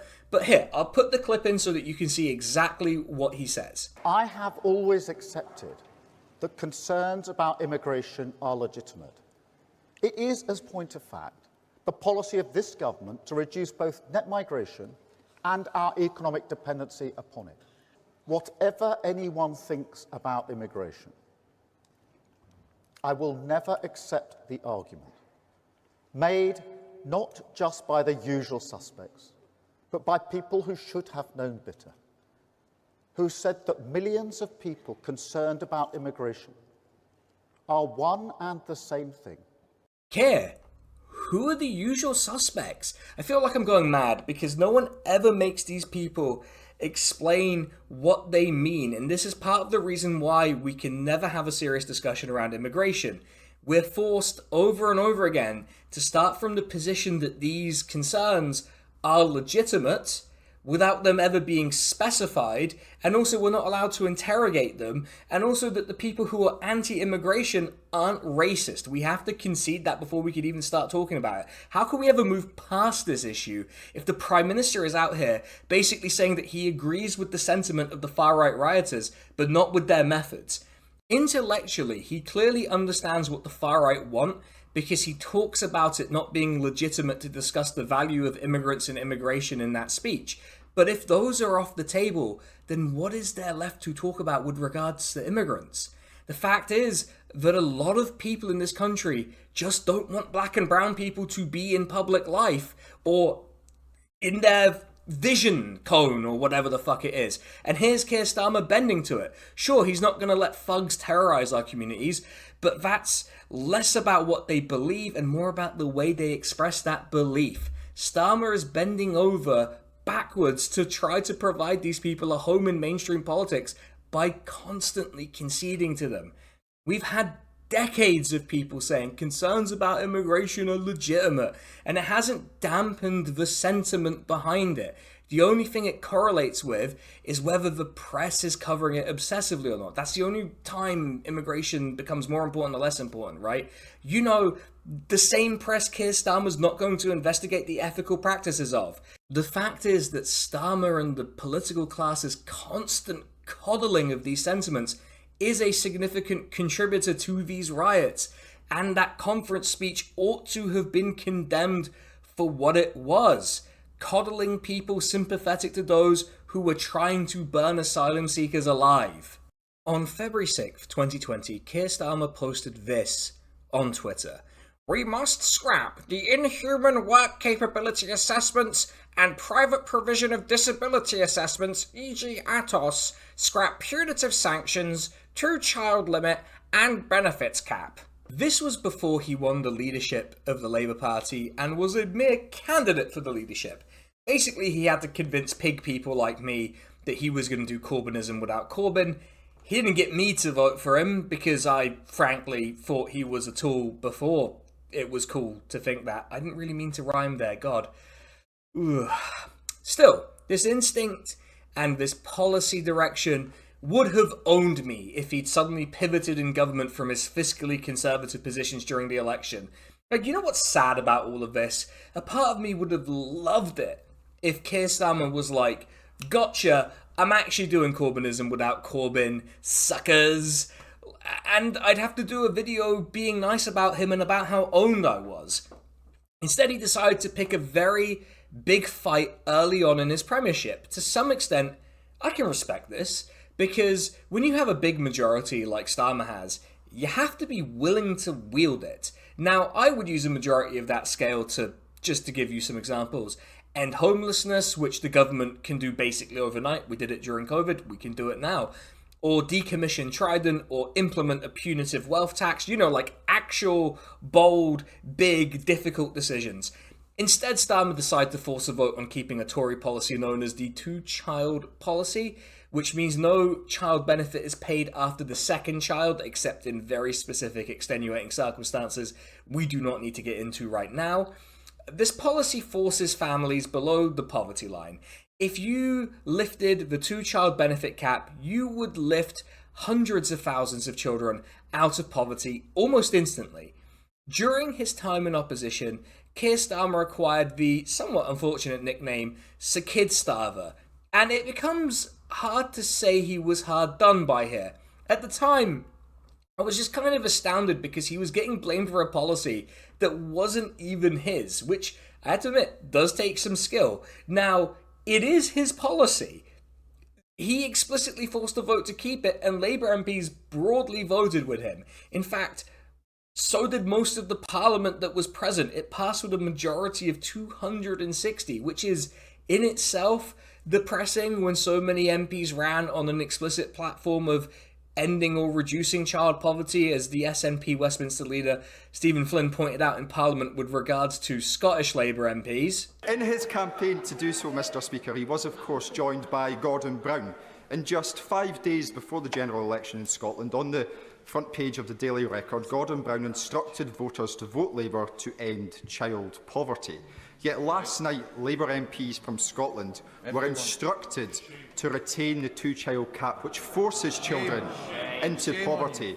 So, Prime Minister, what changed? If you're wondering how much lifting the cap would have cost, Owen Jones sets it out in the plainest terms in his article on this whole debacle. The price tag is 1.7 billion, a pittance, given annual government expenditure is 1.2 trillion.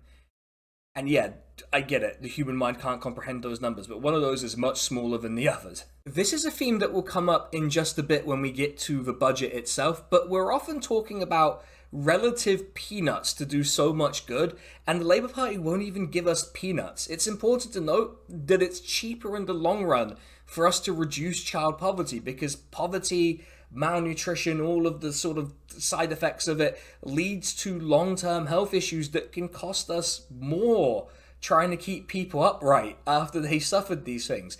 The more serious indication in terms of a direction of travel is that Keir Starmer suspended the MPs from his party who essentially voted to feed children, who voted for us to have a society where a few more kids are fed, which doesn't feel like a lot. The MPs who decided that feeding children was important enough to vote for are not allowed to be in the party or participate in government speaks to their priorities. A lot of people thought Labour's shyness about the two-child cap was them keeping their powder dry, that they'd pull a rabbit out of the hat. The problem is, if Keir Starmer is a magician, he's one of those really creepy ones who do kids' birthdays parties. There's no rabbit, only more discipline. And let's be honest, Keir Starmer has wielded party discipline to try to oust his opponents before, and he's probably doing it again here. When feeding children gets you kicked out of a political project, it's probably past time to admit it's cooked. Especially when, as we'll see at the end of this video, some people who do really fucked up things are allowed to stay in his party and participate in government. Alright, that's day 2, everyone. Cheers, drain your drink with me. Tink! Let's go. Catch you on day 3. Whew. Okay, everyone. Alright, it is day 3 of recording. We are so close to being done. So let's just crack open the 3rd beer, if you're drinking with me. Non-alcoholic beer, of course, in my case, but I'm not going to judge you if you're drinking something else. And let's just crack on with this, because today is... it's going to be a lot. It's going to be a lot of stuff. It's going to make us very, very normal. Yeah, look at that. Look at that pour. Perfect. Exactly the correct amount of liquid for this glass. Oh, I spilled the drink. Oh dear. Alright, well. Moving swiftly on. I've mentioned it, but the British economy is, in a word, fucked.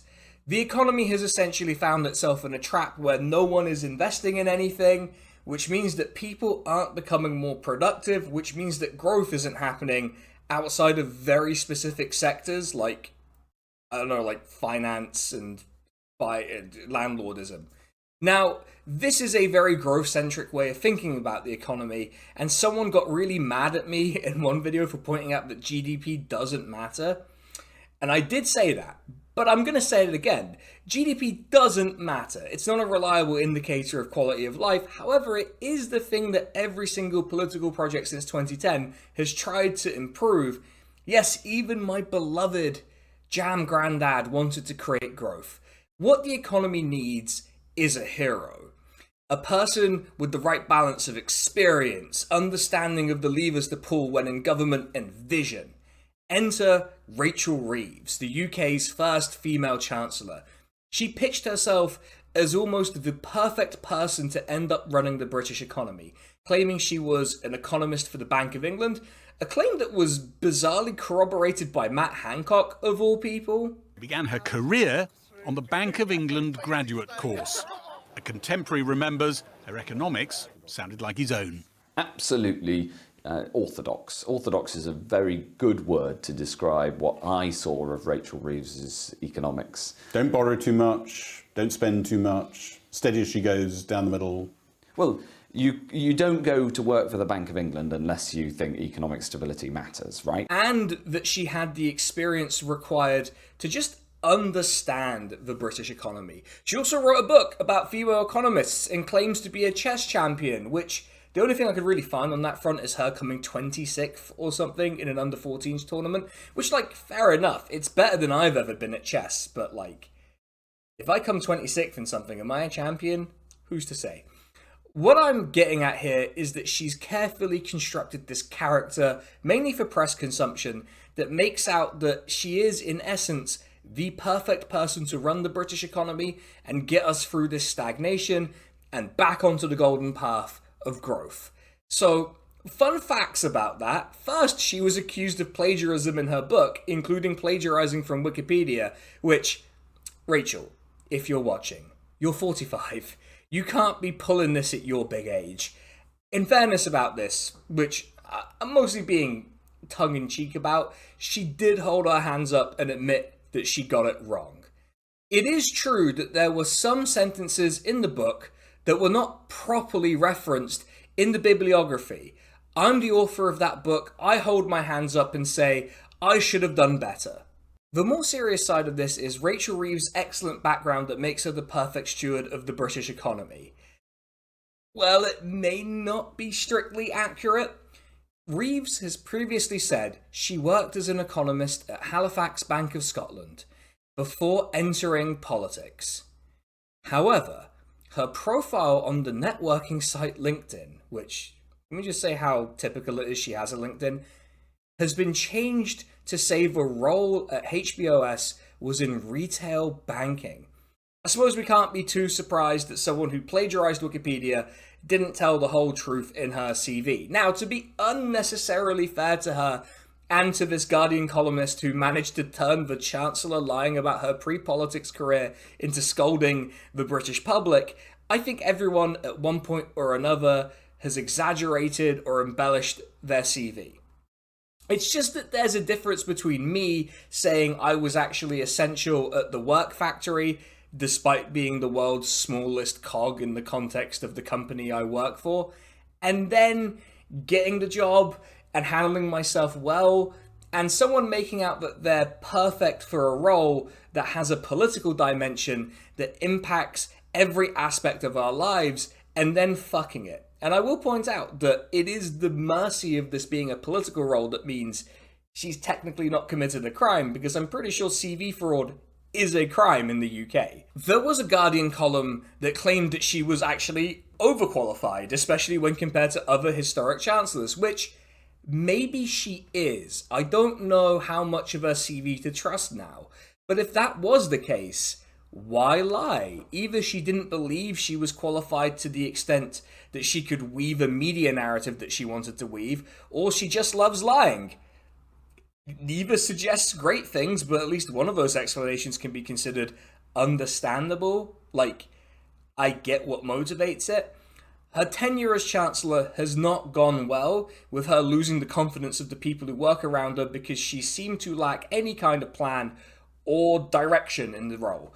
Thankfully for her, she had the premier political event in the British political system to set that impression right: the budget. Unfortunately, it's such a big event that we're going to have to do a lot of build-up for possibly very little payoff, but then I guess in a sense, that means this video mirrors the budget, so that's kind of fun. Man, maybe I should have come up with a drinking game for this. You know, take a drink every time I say things aren't going well. Alright, but then we'd probably all be dead, even on non-alcoholic beer. We can't understand the budget without understanding one of the big narratives that was pushed by Labour almost as soon as they came to power. That upon entering government, they looked at the books and discovered to their horror that there was a £22 billion black hole in the public finances. Now, I've been accused in the past of misrepresenting the issue of the black hole, which, given my degree as in physics, is an accusation that cannot stand. I'm open to the idea that I've been a bit casual about it, but I do stand by what I've said before about it, which is that Labour absolutely knew about this black hole before they came into office because it was public information. Also, that the black hole is essentially made up, but the nicer way to put that is it's the result of policy decisions that impose certain constraints on fiscal policy. There's a video by Richard Murphy, who I believe is a tax accountant, but don't quote me on that outlines things Labour could have done in order to plug this black hole, but it has an important part where he explains that it's essentially not possible for Britain to have a black hole in its finances. The short summary is that when spending is decided in the budget, the Bank of England just prints the money and just spends it. They just spend it. Like, real life is not a paradox game. We don't need to wait for the taxes to come in before we spend. The government then recovers a portion of that money through taxation, and the difference between this expenditure and income is that terrifying, ooh, deficit, oh no, it's all of that borrowing that we have to do. But to be clear, the money already exists. There's no mechanical way for there to be a black hole, which means we should consider it as what it really is, a political framing to justify certain decisions.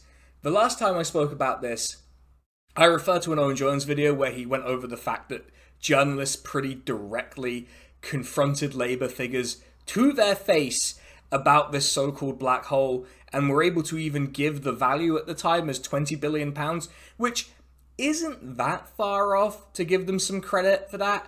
I think people who accused me of misrepresenting the issue didn't like the fact that I referred to Owen Jones because he drives people mad, frankly. People make up versions of him and get really angry at that made-up guy. But just because you don't like the source, that doesn't mean it's not true. He also showed a figure from the IFS, who I don't usually put a lot of stock into, but we're going to have to roll with it for this, who also, before the election, pointed out that this gap existed in the various parties' fiscal plans. It wasn't just Labour whose plans had this gap, but they were the ones that ended up winning the election, so they're the ones who get the criticism for it now. Just kind of how the cookie crumbles, right? Which to me indicates this was public knowledge, which makes all of those various Labour frontbenchers demanding apologies for misleading the country a little rich, considering it's their job as the political opposition at the time to point this out to the public. One might say that they deliberately didn't go hard on this issue because they wanted to justify decisions they knew would be unpopular later. This black hole is, in relative terms, tiny, and there were a lot of ways for Labour to close it. They were instead using it to justify what they call difficult decisions, which is always code for doing the most right-wing shit imaginable that we already wanted to do. Which is very cool. It's cool that we have a code word for that, I guess. The thing is, this is just an act of political cowardice and myth-making. The Tories couldn't have hidden this from Labour, while Owen Jones and Ash Sarkar knew about it. Like, it just doesn't make sense. And it speaks to how Rachel Reeves and Keir Starmer just take the British public for mugs. A budget whose primary media sort of framing and focus was in essence a rounding error in the context of the UK's expenditure also speaks to how little ambition Labour had for their first budget. Just to show you that I'm not exaggerating how insignificant this black hole is, the OBR forecasts that the government will spend £1.3 trillion. £22 billion in that context is 1.7% of expenditure. It's not nothing, but it's pretty much as close to nothing as something can be in this context. Aside from the alleged black hole, which wasn't really a black hole, there were other issues that came to dominate the build-up to the budget, including some announcements which were what I would call a mixed bag, but I want to highlight one in particular that set the tone of failure around this budget, and another that to me signaled something a little surprising that made me consider that maybe I'd got it a little wrong, just a tiny bit. Look, it happens, it's been known to happen. During the election, Labour had created a series of fiscal rules that it intended to follow in relation to borrowing and debt. They'd also announced that they wouldn't raise certain taxes, specifically those that levy taxes from working people, while also not following an austerity agenda. I said this at the time, in my last video, that I felt like they were trying desperately to thread a needle that I didn't think could be threaded. And I thought that something would have to give, because as much as people like to pretend otherwise, these rules and announcements and all of these things, they're not laws that govern the universe. They are political choices, and like all political choices, they can be criticised and they can be changed. Labour's original set of announcements, when combined with the existing fiscal rules they inherited, would have made for a complete catastrophe. Which is why, despite the fact that she herself called it a gimmick, it was a good thing that Rachel changed the fiscal rules to allow more borrowing for investment. This did give me maybe a little pause, because it was amongst a lot of bad news and unpopular policy being floated in the lead up to the budget, so I was wondering, are we in for a surprise? Is Keir Starmer gonna pull a rabbit out of the hat? Am I going to be owned? We'll find out in a little bit when we go through the budget and its aftermath, but understand this. It's not as trivial as it sounds, and it almost makes me think there's some kind of intelligence, maybe even a human intelligence, in that government. Then there's the winter fuel allowance. The winter fuel allowance was, emphasis on was for reasons that we'll see in a little bit, a universal payment that was made to pensioners that was intended to assure them that they would be able to heat their homes in the winter. The UK can, perhaps to some people's surprise, have quite harsh winters, and energy prices have been pretty high recently for reasons that apparently just none of us can figure out. It's a complete mystery. Case closed. Labour decided that instead of it being universal, that they'd rather means test this payment. Now, I'm on the record as generally opposing means testing. The TLDR is, it doesn't really save very much money, and everyone who's eligible under means testing doesn't go through the means test to access the benefits, so they don't get it. So it's simpler from an administration and goal-orientated perspective to just have it be universal. Labour, on the other hand, decided that it would limit the eligibility to those receiving pension credit, a move that is expected to save £1.3 billion. Notice that we're talking about peanuts again in the context of the UK budget. In fact, it was pointed out that if everyone eligible for pension credit applied for it and got the winter fuel allowance, that the government would actually end up paying more money, which makes it seem like the government is relying on people not taking up benefits they're entitled to in order to make savings on their budget that are not very large. Kind of scummy, but at least I know that they understand how means testing works. People across the political spectrum were practically begging Labour to release the government's impact assessment, but it's worth pointing out that while they were in opposition, Labour claimed that this kind of move would force pensioners into poverty. They did it anyway. Quite why they did this instead of raising the funds another way for their mythical black hole is up to them to explain. They keep talking about difficult decisions or whatever. If you want my sense on it, I think Labour is aware that pensioners generally do not vote Labour even when they win landslides, and so feel liberated to punish them politically. Eventually, internal government modelling on the effect of this policy was released, and, well, what do you know, everyone? Restricting winter fuel payment eligibility would result in, each year in question, an estimated additional 100,000 pensioners in relative poverty after housing costs in 2025-26, 50,000 in both 26-27 and 27-28, and 100,000 in 28-29. This was probably the worst lead-in to a budget you could have had, because now all anyone wanted to talk about is why Labour wanted to freeze your nan.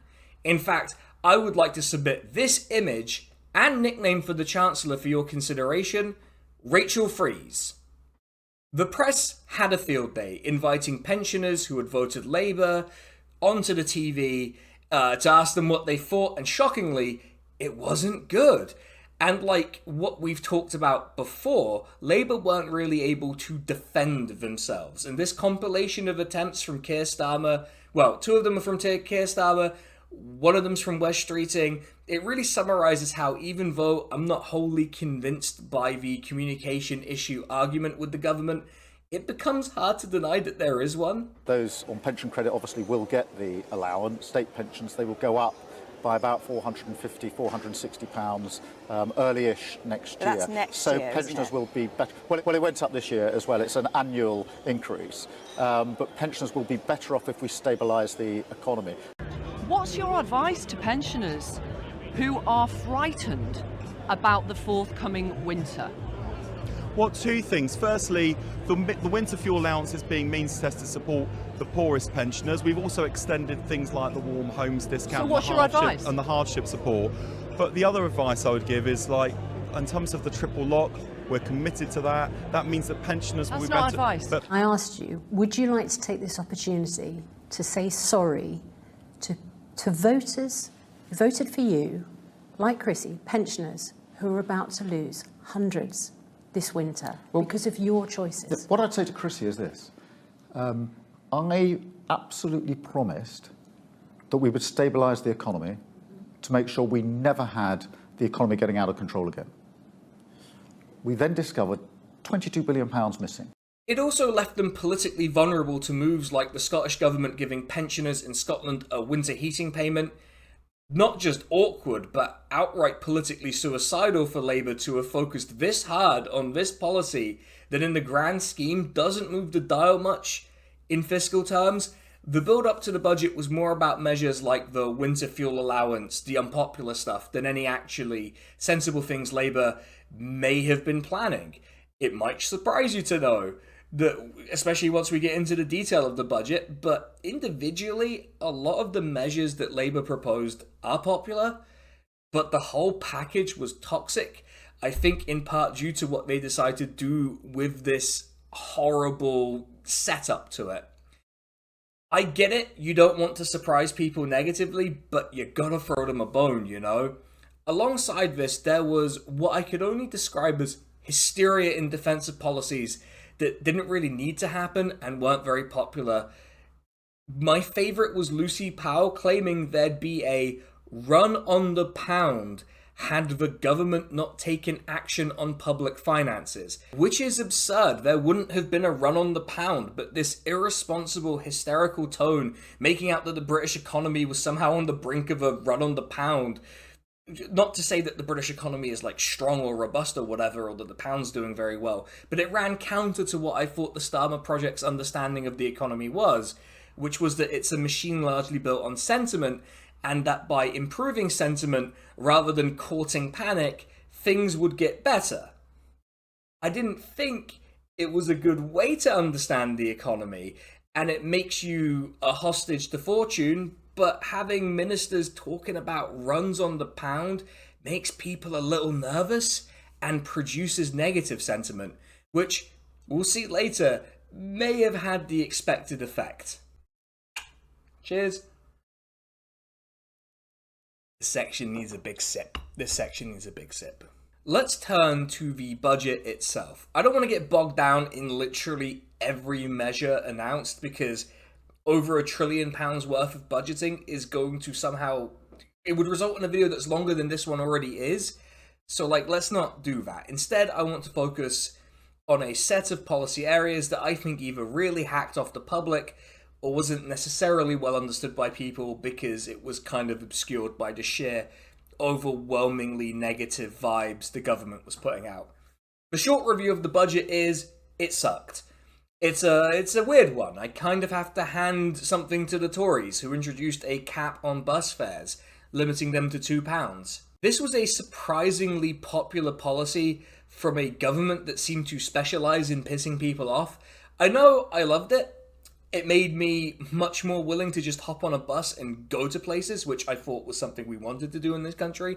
Labour decided to raise this cap to £3. Now, of course, people were quick to say, oh, it's a cap, it doesn't mean all the bus fares in the places it's applied to will go up to £3. And to that I'd say, you all said the same thing to me about tuition fees, and now my student debt is comically massive.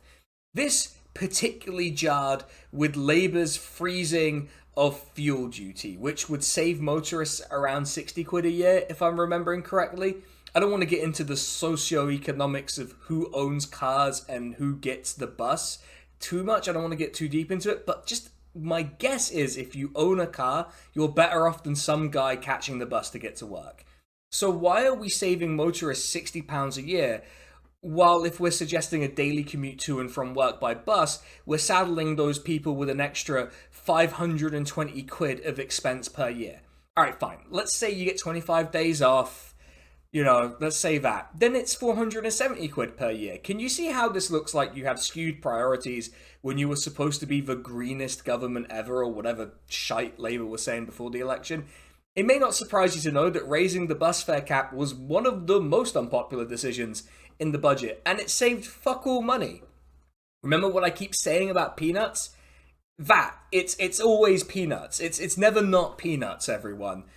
The government pledged to not raise taxes on working people. Now, I think depending on your definition of working people, that can be a little limiting, and in some ways that's unhelpful, but I appreciate what they were going for. Instead, what they decided to do was by far the most controversial move in the press, by the way. What they decided to do was to raise employers' national insurance contribution. So let me explain in case you don't live in Britain, or you do live in Britain and you just don't know. If you earn above the tax-free allowance, you pay two taxes on your income. You pay income tax, shocking, and you pay a national insurance contribution. There's a whole thing about where that comes from, but for our purposes, this understanding will suit us just fine. There's an additional component of the national insurance contribution that's paid by your employer.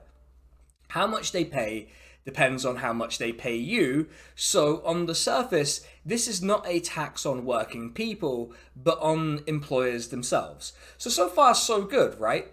Well, the thing is, this isn't really in practice a tax on business or employers either. It just makes labor more expensive. And the assumption you'd need to make to think this is just going to impact businesses is that they'll just eat a loss to their profits. Now, if you're a massive corporation, maybe you could get away with that. But even then, Can you imagine a CEO of a massive corporation going to shareholders and saying, sorry lads, we're going to have to accept lower profits this year? That CEO would be sacked on the spot. And to be honest, within the rules of the economic system they operate under, they'd probably be right to sack him. So how is this actually going to get paid for? Certainly, I think some of the cost will be borne by employers. However, the other ways this will be paid for is by more restricted pay rises, because remember, the more they pay you, the more they pay in tax, and probably in the form of goods becoming more expensive. Now, there could also be layoffs or a cooling off on hiring people, but we're kind of veering too much into the speculation zone here, and I don't feel comfortable sort of pushing that boundary too far. That being said, if we assume the worst, that we have this combination of wage restriction, more expensive goods, and layoffs, what we'll see is Rachel Reeves managing to raise probably the only income-related tax that's inflationary, which is astonishing, but again, I will point out, this is speculation on my part, and while they technically didn't break their promise to not raise taxes on working people, if prices start to rise significantly in response to this, it's going to be hard to escape the accusation that this is a component of it. This will also have an effect on the UK's largest employer. You remember how Labour loved to talk about how angry we should be about the state of the NHS. Well, the NHS is the largest employer in the country. It's one of the largest in the world. And I would wager a significant portion of that additional funding that Labour are giving it is just going to be the government paying itself back in tax, as opposed to that money going where it needs to go, which is delivering high quality treatment. For a long time now, the UK has been targeting disabled people with its austerity politics. I think I bring this up like every other video at this point, and it's important for us to understand that this has got so bad that the UN has condemned the UK for its treatment of disabled people. Unfortunately, Labour have committed to the Conservatives' position of there needing to be savings in the welfare budget. Now, for me, I think that the welfare budget should just be whatever it needs to be so that everyone can live with dignity. I don't think that's complicated. I don't think there's anything wrong with that. Labour disagree, though, and are planning to follow the Conservatives' plan of looking for savings, which involved a reform of the work capability assessment. Whenever these things are reformed, it's always gotten worse for disabled people, and it's made it harder for people to access benefits. Gee, almost as if this is the point of targeted welfare programs when they're administered by right-wingers. No one could have predicted. Honestly, just complete shock, right? If you want a summary of the plans Labour inherited and plan to follow through on, previous figures from the Department for Work and Pensions showed that 457,000 people will face lower benefits or higher work search conditions by 2028-29 as a result of reforms proposed by the Conservatives, which are expected to save the government around £3 billion. Peanuts! We're talking about peanuts again! Now, Labour has insisted that they'll do it in their own way and that they'll be radical about it, but they still intend to deliver those savings, so it looks like their plans will at least somewhat have to conform to the Tory one they inherited. But wait, there's even more. Labour have also inherited the British state's neuroticism about benefit fraud, meaning they're planning to crack down on benefit fraud again. It's a classic of the New Labour era. Do you remember those weird anti-benefit fraud ads they used to run in the 2000s? Those really creeped me out as a kid, by the way. Just awful. I hate it. I hate it as an adult. It's the usual boilerplate measures they always bring in that don't really result in any kind of net saving, but one measure that drew my attention was that they intended to give the Department of Work and Pensions the power to access benefit claimants' bank accounts to reclaim money from them. I give it about a week before this results in someone wrongfully having money stolen from them by the government, which just, as a sentence, kind of blows my mind to have to say. Do you trust the British state to handle this properly? If you do, I have a bridge to sell you, and a Patreon to join. Now, in fairness, it's not all doom and gloom and cuts. Some things are getting money. It's just that one of those things Isn't GB Energy Labour's much vaunted arm's-length state-owned energy company that does whatever it is that a minister needs it to do when they're being interviewed, but I think it's supposed to invest in green energy projects. It only got £100 million, despite the fact it was meant to get £8 billion over the course of the Parliament. You might think this means Starmer's government isn't taking the environment seriously. Well, would someone who wasn't taking the environment seriously commit £22 billion to carbon capture projects and write the following in The Sun? To those drum-banging, finger-wagging extremists, I say, I will never sacrifice great British industry. Oh. Yeah, right, maybe they're not taking the environment seriously, right. Now, I want to be clear, I'm not a doomer about carbon capture because I think we need to suffer in order to wash away the sins of excessive consumption. And I had a really good friend whose PhD was in carbon capture-related stuff, and like, you know, I'm not a priest. It's not my job to save your soul. What I will say is that while there may be a breakthrough in carbon capture, as of right now, it's kind of a dud and a waste of time and money to focus on. I do get what the instinct here is, though. They don't want to be left behind in case it does work in a scalable way. It's just that we know what works now, and we can do those things, especially with £22 billion. Also, it's kind of funny that one of the senior sort of lobbyists from one of these groups that lobbies for carbon capture technologies is a former Keir Starmer staffer. Just an amusing fact, I'm not implying anything, it's just funny how sort of small the circle is. Though there was a lot of lobbying by the fossil fuel industry in the lead up to this decision that strangely would mean that these companies could delay altering their commercial practices and just keep basically printing money indefinitely. Totally fine and normal, I'm sure. Money has never influenced anything, and if you say it has, you're a conspiracy theorist.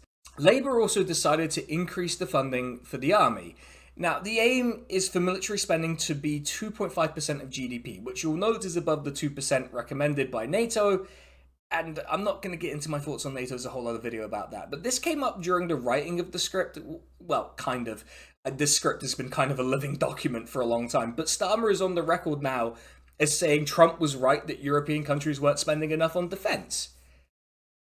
Which, you know, I'm glad that we can always find time to say that the fascist president of America is right and find the money for bullets and bombs that will be used to commit war crimes all across the world. I'm so glad to live in a country where we can just fund that with a never-ending pit of money. Now, it's not all going on bombs to kill kids or weird carbon capture scams. There's something for the occasional pint enjoyer like myself. A whole 1p off beer duty. I'm not making that up. 1p. They even did a graphic about it celebrating it. And I just want to say, I'm not one of those people who calls things cringe, because I feel like I'm way too old at this point to call stuff cringe. But, bro, you just posted cringe. I'm also not one to look a gift horse in the mouth, but I'd have to drink 470 pints of my favourite beer at the pub I go to in order to have saved the price of 1 pint of beer. Maybe this would have been a policy I liked more when I was at university, but it feels kind of irresponsible now, honestly. It also is founded on the myth that this cut in duty will be passed on to the customer. What's more likely to happen is it will lead to Wetherspoons making a tiny bit more money. Finally, the government is making my life worse in a very specific way. So, I can't drink or consume certain sweeteners without getting a headache. It sucks. I hate it, but it's been made even worse by the sugar tax, which they're planning to increase. I'm already in kind of a limited situation with my drinks, and the fact that they want to increase it and that one of the reasons is to encourage more formulation means that this, hold on, I'll get it for you. If my luck is still going to, like, if I'm lucky, this is going to still be the only soft drink I can get from my local supermarket, which is the nearby Tesco. Otherwise, I'll have to resort to drinking water, which I'm not going to do. Fish fucking water, and you expect me to drink it? With all of this, you might think it kind of doesn't matter what I think of the budget measures. It matters what they achieve. And it's not been a long time since the budget was passed. But if the Liz Truss experiment taught us anything other than fun facts about Svein Forkbeard, it's that sometimes we don't need to wait long to see results. Also that those results might be bad. So on that note, let's look at some Sky News analysis of what happened. What you don't want to see is the pound getting weaker, suggesting people are potentially pulling money out of the country, and gilt yields, your cost of borrowing, going up. But both of those two things have been happening in recent hours. This is the pound, and it's a kind of measure of the pound versus various other currencies around the world, a trade-weighted measure as it's known. So, we're not getting distortions from other countries. And look at what happened after the budget. That line went down quite considerably. Look at what's happened here in the time since the budget. That has gone up. The gilt yield, this is the 10-year gilt yield. There are various different maturities, but that's gone up to the highest level that we've seen since last November. In essence, the budget did not go down well with the markets. The pound weakened, borrowing got more expensive, and it kind of felt like a toned-down version of the Liz Truss fiasco. Now, I don't particularly give a shit what the markets have to say about anything, honestly, but the Labour Party do. They used the market fury at Liz Truss as a cudgel to beat the Tories, and beat them quite badly, as we'll recall. Now, we might say that's right, and we might say that's wrong, but it is what happened. The markets didn't love it, but they didn't exactly melt down like they did with Truss. Once again, Labour has cleared an extremely low bar, but hey, they cleared it. And to be unnecessarily fair to Rachel Reeves, she couldn't have delivered a budget that would satisfy the markets because no one could. There's basically no faith in the UK as an entity, and so any budget of any kind that deviated even a tiny bit from the currently set course would have triggered this sort of reaction. Now, one might think this is a good reason to believe that perhaps the market reaction shouldn't be able to topple a government. But nonetheless, this is what we're doing now. That's it, basically. Tough luck. The UK economy has not really grown since the Labour Party has come to power. The budget certainly doesn't seem to have helped yet in terms of that situation. But the issue here is less with the budget itself and more with the build-up to it. I mentioned this earlier, but the Starmerite conceptualization of the economy and how to get growth can be boiled down to, if we're good, sensible boys, the growth fairy will bless us. And, I'm kind of making fun of it, but it is kind of how these things work to an extent. Sentiment does matter, and they've done their best to generate negative sentiment, and business is planned around that. So can we be surprised that there's no growth? Or very little growth. The figures won't be finalized for a little bit, but as of right now, there's basically no growth. I don't think we can be surprised, and it's so odd that they decide to behave like this and then seem to be unhappy with the result. It's possible that the growth fairy does come to visit us by this time next year, but honestly, I wouldn't hold my breath. Plus, the growth fairy isn't real. Sorry to all the economics following children out there. Hate to break it to you. Your parents probably should have done that. One of the weirder outcomes was that the UK joined the list of countries that have had farmers' protests, in this case against the change in inheritance tax law. Look, I don't want to say it. I really don't want to say it, but Starmer and Reeves actually broadly had the right instinct here. But the thing is, inheritance tax in general is pretty widely hated, and they're not really equipped to argue for it. Again, I'm not saying there's a communication issue here. It's an issue of will in this case. They could learn how to defend this policy and go out there and do it, but it would require them to ground themselves in some actual ideology that isn't just viciously attacking anyone to their left. And it's interesting how softly they played with the farmers blocking streets in London. What if an ambulance needed to get past them? What then? Okay, I'm taking the piss a little bit, but we know that if these were environmentalist protesters, they'd be facing 10 years in prison for this exact act. We also got this spectacular moment of Jeremy Clarkson getting owned by his past self, which is kind of priceless, so let's check it out. So it's not about you, it's not about your farm and the fact that you bought a farm to avoid inheritance tax? Classic BBC there, classic. Oh yeah, it's not the fact that I bought a farm to avoid inheritance tax. The fact. You told the Sunday Times in 2021 that's why you bought it. These people. Look, the farmers are being dickheads about this, but we do need to grow food, and I don't really see why, if their land is worth so much money, that they can't be subjected to inheritance tax. Sorry if that makes me the bad guy. I didn't grow up in a rural area. I'm not going to pretend that I intimately understand the specific economics of farming beyond it being kind of shitty and inheritance tax in general being unpopular. That's it. That's it from me. If you wanted an idea of how the budget is going to impact businesses, here's Toby Dicker from the Salon Employers Association, a thing that I did not know existed until I had to put this video together, explaining how bad it is. The initial reaction from our supporters, to be honest, is shell shock. It is much, much, much worse than we ever thought it could be. He goes on to talk about how this has forced the industry into the gig economy, which is naturally less secure for workers, and I would argue just produces worse results all round. It's really just another front of enshittification of everything.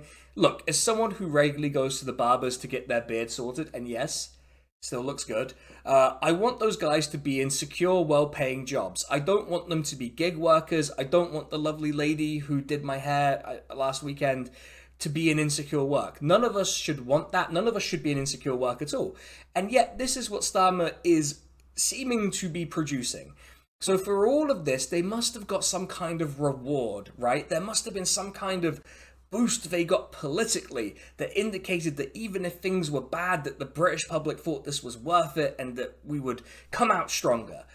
Well, on the day of the budget, the Conservative Party recorded a poll lead on what was Rishi Sunak's last day. In under 100 days in opposition, he gifted his successor a lead that she seems to have, according to the polling average at least, consolidated into a pretty strong trend at this point.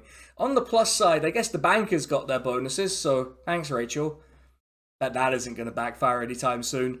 For all of this, their only rewards seem to be a really cursed front page graphic of Rachel Reeves as a pumpkin, which can we just accept that this is not a very good front page? And Keir Starmer being asked if he was waging class war, which I just can't cope with this. In your tax decisions, you've targeted people who send their kids to private schools, people who earn income from assets, landowners, small business owners. There's a pattern here. Is it a class war for you? No, absolutely not. It's not a class war. No, it's not. You did all this conservative stuff. You bent over to try to make this budget palatable to the right-wing press, and they basically called you a communist pumpkin anyway. It's just really pathetic. I'm going to lead with a really forward question in this part. Is Keir Starmer a far-right conspiracy theorist? That might come across as a shocking thing to ask. Now, I wouldn't blame you if you went, SK, what the fuck are you talking about? Because it feels so outrageous to say out loud, and yet I think it's a question we might actually need to ask, because Keir Starmer has been sailing a little close to the wind with some of his comments, especially about immigration. I've already gotten into the background on immigration in that part about the race riots that we had over the summer, but as a refresher for you and for me, because it's been a little while, and to be honest, there's some chance you'll have forgotten, you can't get away from immigration as a topic in Britain. Decades of the press demonising any and all immigration and the hypervisibility of these small boats in the channel have created a, in my view, false sense of a crisis that's being exaggerated by racist media outlets and street fascism. One of the facts they used to create this sense of crisis is that in 2023, net migration was the highest on record. Now, I don't particularly give a shit, but Keir Starmer has decided it is the most important thing in the world to bring down net migration. You will have to ask him why, because he hasn't really explained why it's a bad thing for immigration to be happening at these levels. And so we're left to fill in those gaps. And when you look at how he thinks this has happened and who has celebrated his explanation, it doesn't look great. What did Keir Starmer actually say? In general, his position is that the UK's high net migration is the result of deliberate policy decisions taken by the Conservative Party, particularly after Brexit. Now, this is an odd thing to say for a number of reasons. Firstly, There are a lot of factors that have led to high net migration, but also the UK has one of the hardest border regimes in the world. The Labour Party has pushed this idea of the Tories running a deliberate, and that is the key word, deliberate open borders policy, which you can see from this attack video that I'm playing in the background of this that Labour posted on their official Twitter account. This idea of a deliberate policy was pushed by Starmer in a major speech. I believe it was that major relaunch, if I'm recalling correctly, but I might not be, so don't quote me on that, where he said the following. Time and again, the Conservative Party promised they would get the numbers down. Time and again, they failed. Policies were reformed deliberately to liberalise immigration. Brexit was used for that purpose, to turn Britain into a one-nation experiment in open borders. Now, what's the problem with this? Why have I focused on the fact that Labour and Keir Starmer seem to think this is deliberate? Two reasons. One is that attacking the Tories from the right on immigration has worked approximately never, and I'd like people to stop doing it. The other is that this notion that there is a group with political power, an elite, you might say, that is deliberately encouraging immigration. It sounds like Great Replacement Theory. For those unaware, Great Replacement Theory is the idea that some sinister group of elites, imagine that in like heavy quotes or in free brackets because it's Jews, let's be honest, that's who they mean, are conspiring to replace white people through deliberate mass immigration policies. Now, the only thing that really separates Starmer from this is that he doesn't fall into the vagary of saying elites. He specifies the Conservative Party. The problem is that, as with the earlier debate around immigration related to the race riots, no one has asked Starmer to explain why he thinks the Conservatives did this. He thinks there are legitimate concerns about immigration, but isn't specific about what those are, and that the Tories opened our borders on purpose to create mass migration. It sounds like a really bad set of beliefs to just leave floating in the ether, because all it'd take is some bad actors to, notice these gaps and then, oh wait, the neo-Nazi group, Patriotic Alternative, released a statement praising Keir Starmer because never before has an MP or minister, let alone the Prime Minister, addressed this issue which such frankness and admitted that this was not an accident, but was done by design.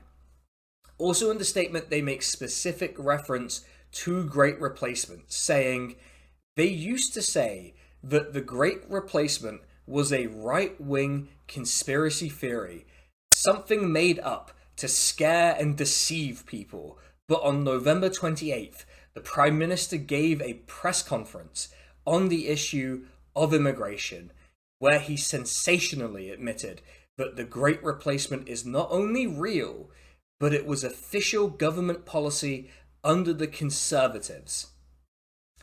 So what we have is a Prime Minister who believes that for some nefarious reason, that he refuses to be specific about, that the Conservatives opened our borders and that this was deliberate, and now he's getting praised by neo-Nazis who are claiming he's validated their conspiracy theory.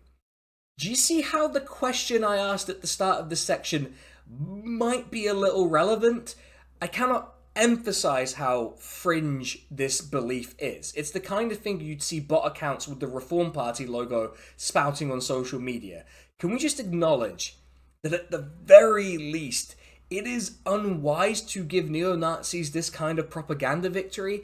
I mean, I know the far right like to shit stir and endorse people to troll them, but usually they do this in a very sort of non-specific, general, they tell it how it is, kind of way. I can't really argue with the stated position that Starmer said Great Replacement was real, because how else do you read those words? I said Starmer would be a bad Prime Minister. I even said I thought he'd be dangerous, but spouting a slightly toned down version of a deranged far-right conspiracy theory to try to, soothe the anxieties who think they might be a little racist because they hate seeing black people on TV. I don't know at this point. But even I didn't think it could get this bad, and yet here we are. Do you remember after the 2016 US presidential election how it suddenly became bad to interfere in elections because someone may have done it to America instead of the usual thing that happens, which is that America does it to everyone else? I'm reminded of it because to this day you still get people who, unrelated to any current events, scream about how everything they don't agree with is Russia. To which I'd simply say, Zazdrovia. That's probably not the correct toast, but I'm saying it anyway. I mentioned in a past video that certain Labour figures had gone to America in order to help, which I guess is one way to put it, the Kamala Harris campaign. Of course, I'm gonna mention that the biggest crybaby in British politics, John Ashworth, was one of the people sent over to help her.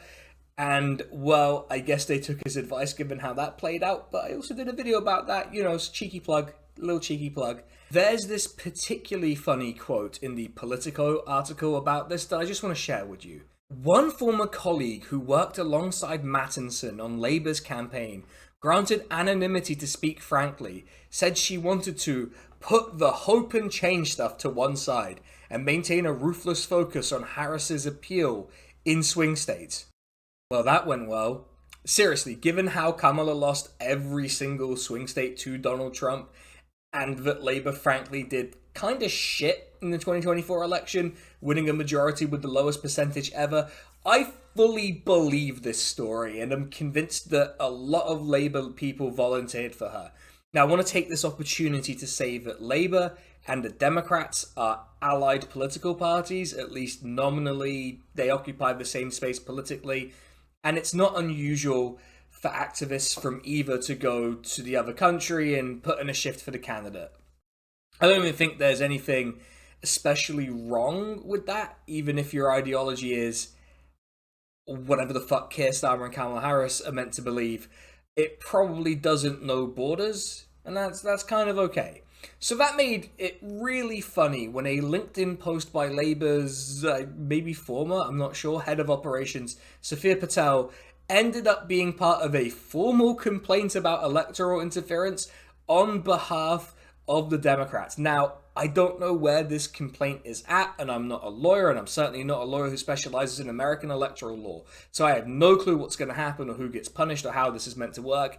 But at the very least, it's awkward because now Keir Starmer is going to kiss Trump's ass, which is going to be extremely sickening and awkward, but at least we're going to get the Donald Trump nickname for Keir Starmer, so we have that to look forward to at least. Labour staff cancelled their trips once this controversy erupted, and apparently Sophia Patel was dealt with as a result of this, which, you know, sounds kind of like they filled up her briefcase with concrete and threw her in a river.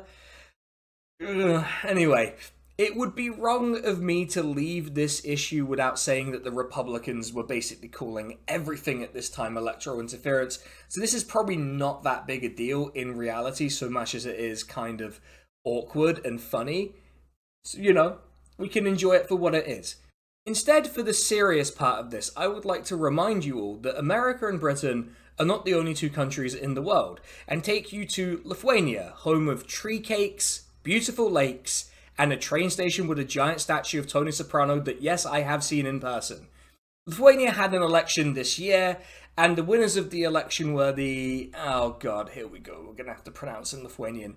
Lietuvos Socialdemokratų Partija, or the Lithuanian Social Democratic Party, or the LSD Party. Not that kind of LSD, sadly. Not really that kind of party either. But in all seriousness, I'm going to call them the LSDP because that's the easiest thing to call them. They won, and they won quite convincingly by Lithuanian standards, so bear in mind that what we're talking about is not the decisive factor so much as the fact that Lithuania's government was deeply unpopular, which, you know, we kind of figured it out, right? Centre-right liberal journalist Andrius Tapinas revealed via a Facebook post, which there will be a link to a translation of this Facebook post in the description, since Facebook's translation function kind of sucks, that the LSDP had used an advert that Labour had made without their permission. And you can see them side by side here, and yeah, it's the exact same fucking advert, right? You get it. You're not stupid. No one's this stupid. They're the same thing. So they asked Labour for permission to use it after the fact, and Labour sent an email basically saying, yeah, sure, have it, and yeah, good luck with the election. And yeah, that's fine. That's as you do, right? They're sister parties, and they're both completely fucking useless, so of course they get along really well. Lithuania has some pretty specific laws about donations, and this permission is considered a donation because it's materially assisting the LSDP. It's basically a non-cash donation because it's intellectual property. Lithuania also has specific laws with regards to who's allowed to donate to political parties in Lithuania. Can you guess who the only group are that are allowed to donate? Lithuanian citizens. Now, this law is pretty directly intended to limit Russian interference in Lithuanian politics, which, unlike America, is, I would say, somewhat actually at risk of it. It turns out maybe Lithuania should have been more worried about their old reliable NATO allies interfering in their elections rather than Russia. I haven't been able to find an update on this beyond the journalist mentioning it in that original post. I don't know whether their electoral commission is looking into this seriously or not. What I can say is that Labour have absolutely provided material support for the LSDP, and the LSDP have got into coalition with a really interesting and very normal party called Nemuno Aušra, or the Dawn of Nemunas. And yes, it is exactly what it sounds like. The leader of this party, Remigius Žemaitaitis, was kicked out of a party whose logo used to be this. And yes, I think this is based on what you think it's based on if you recognize it. For being too racist, specifically anti-Semitism, and I don't just mean, oh, he criticised Israel, which he does. He's called for Netanyahu to be executed for his crimes in Gaza, which, you know, interesting policy, we should hear him out a little bit, but I don't think he's got there for the right reasons. He specifically quoted a well-known Lithuanian rhyme about killing Jewish people. He's claimed that Jews and the Soviet Union were behind a massacre of Lithuanians that occurred in World War II when it was actually the SS who did it. And I know because I went to the place this massacre happened and read the information board. It was definitely the SS. And he added Holocaust minimization to it by claiming Lithuanians had suffered, and I'm quoting here, a greater Holocaust than the Jews, which is at best trivialization of the Holocaust, which is generally not a good place to be. I can't find a precise source for this other thing he said, but I seem to recall him specifically blaming Jewish people for the oppression of Lithuanians under the Soviet Union. You get the picture. He's not a good guy. The LSDP went into coalition with him, meaning he now has government-level power in a European state.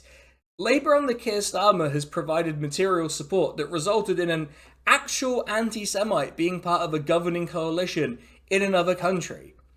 That might feel like an exaggeration, and it's not Labour's fault, you know, who the LSDP go into coalition with, but just imagine if this was Keir Starmer's predecessor as Labour leader, and that this had happened under him. It'd be a news story for years on end.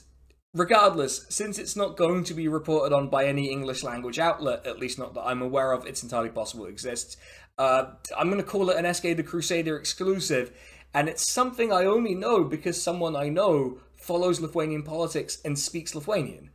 Who knows how many more interference scandals could be out there? Inquiring minds want to know. Alright folks, that's day 3 down. We've got one more day of recording and then I'm free. I'm free from this hell. Ah, let's get it. Let's go. Ooh. Okay, boys, and it is mostly boys who watch this channel. It's day 4, last beer. Let's go. I'm ready to be done with this. Let's just. Oh, there it is. All right, pouring out the last beer. The last beer Starmer. God, that was a friend of mine's username on Twitter for a long time. All right. Another perfect pour. W's in the chat for the perfect pour, and it's the last day. Cheers, everyone. You know, it's strange. I used to not really like non-alcoholic beer. Now I kind of really like it now that the selection has just improved in general. Just interesting to note. There's been a quieter media narrative about Keir Starmer that there was a little push for, which then kind of quietly faded, which was the idea that Keir Starmer and his government had some kind of woman problem.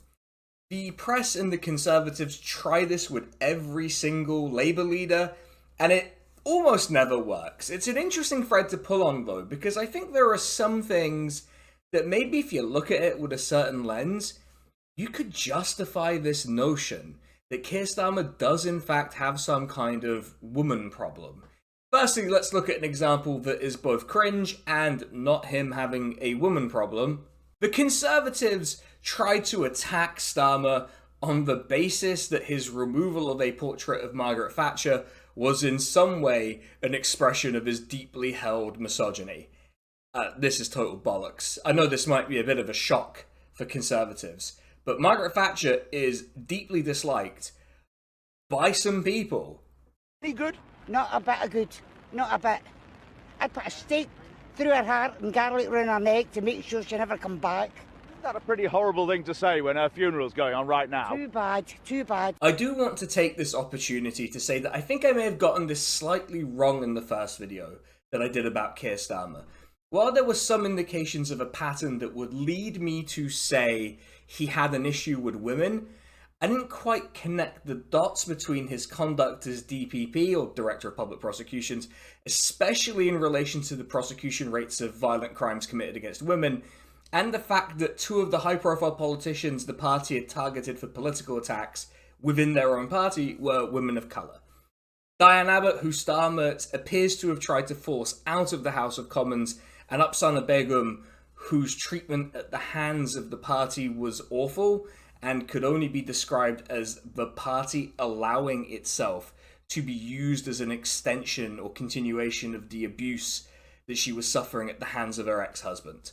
I want to say that this is an area where I could have done better in the last video.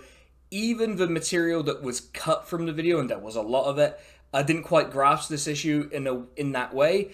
If you want the context on Upsana Begum and Diane Abbott and their treatment at the hands of Starmer, the last video is a good place to go, but just bear in mind that I'm not 100% satisfied with the analysis I made. I focused more on it being a racism and political thing than a misogyny thing, and I think it made my argument weaker than it could have been. That being said, I want to provide updates related to those two women. Just to remind you all of where we'd got to with Diane Abbott last time. She was suspended from the Labour Party after The Observer, which have now been sold to some tortoise media or some shit, published a letter from her where she appeared to downplay some people's experiences of racism, which Keir Starmer sort of submitted to Labour's independent processes, keeping himself out of it.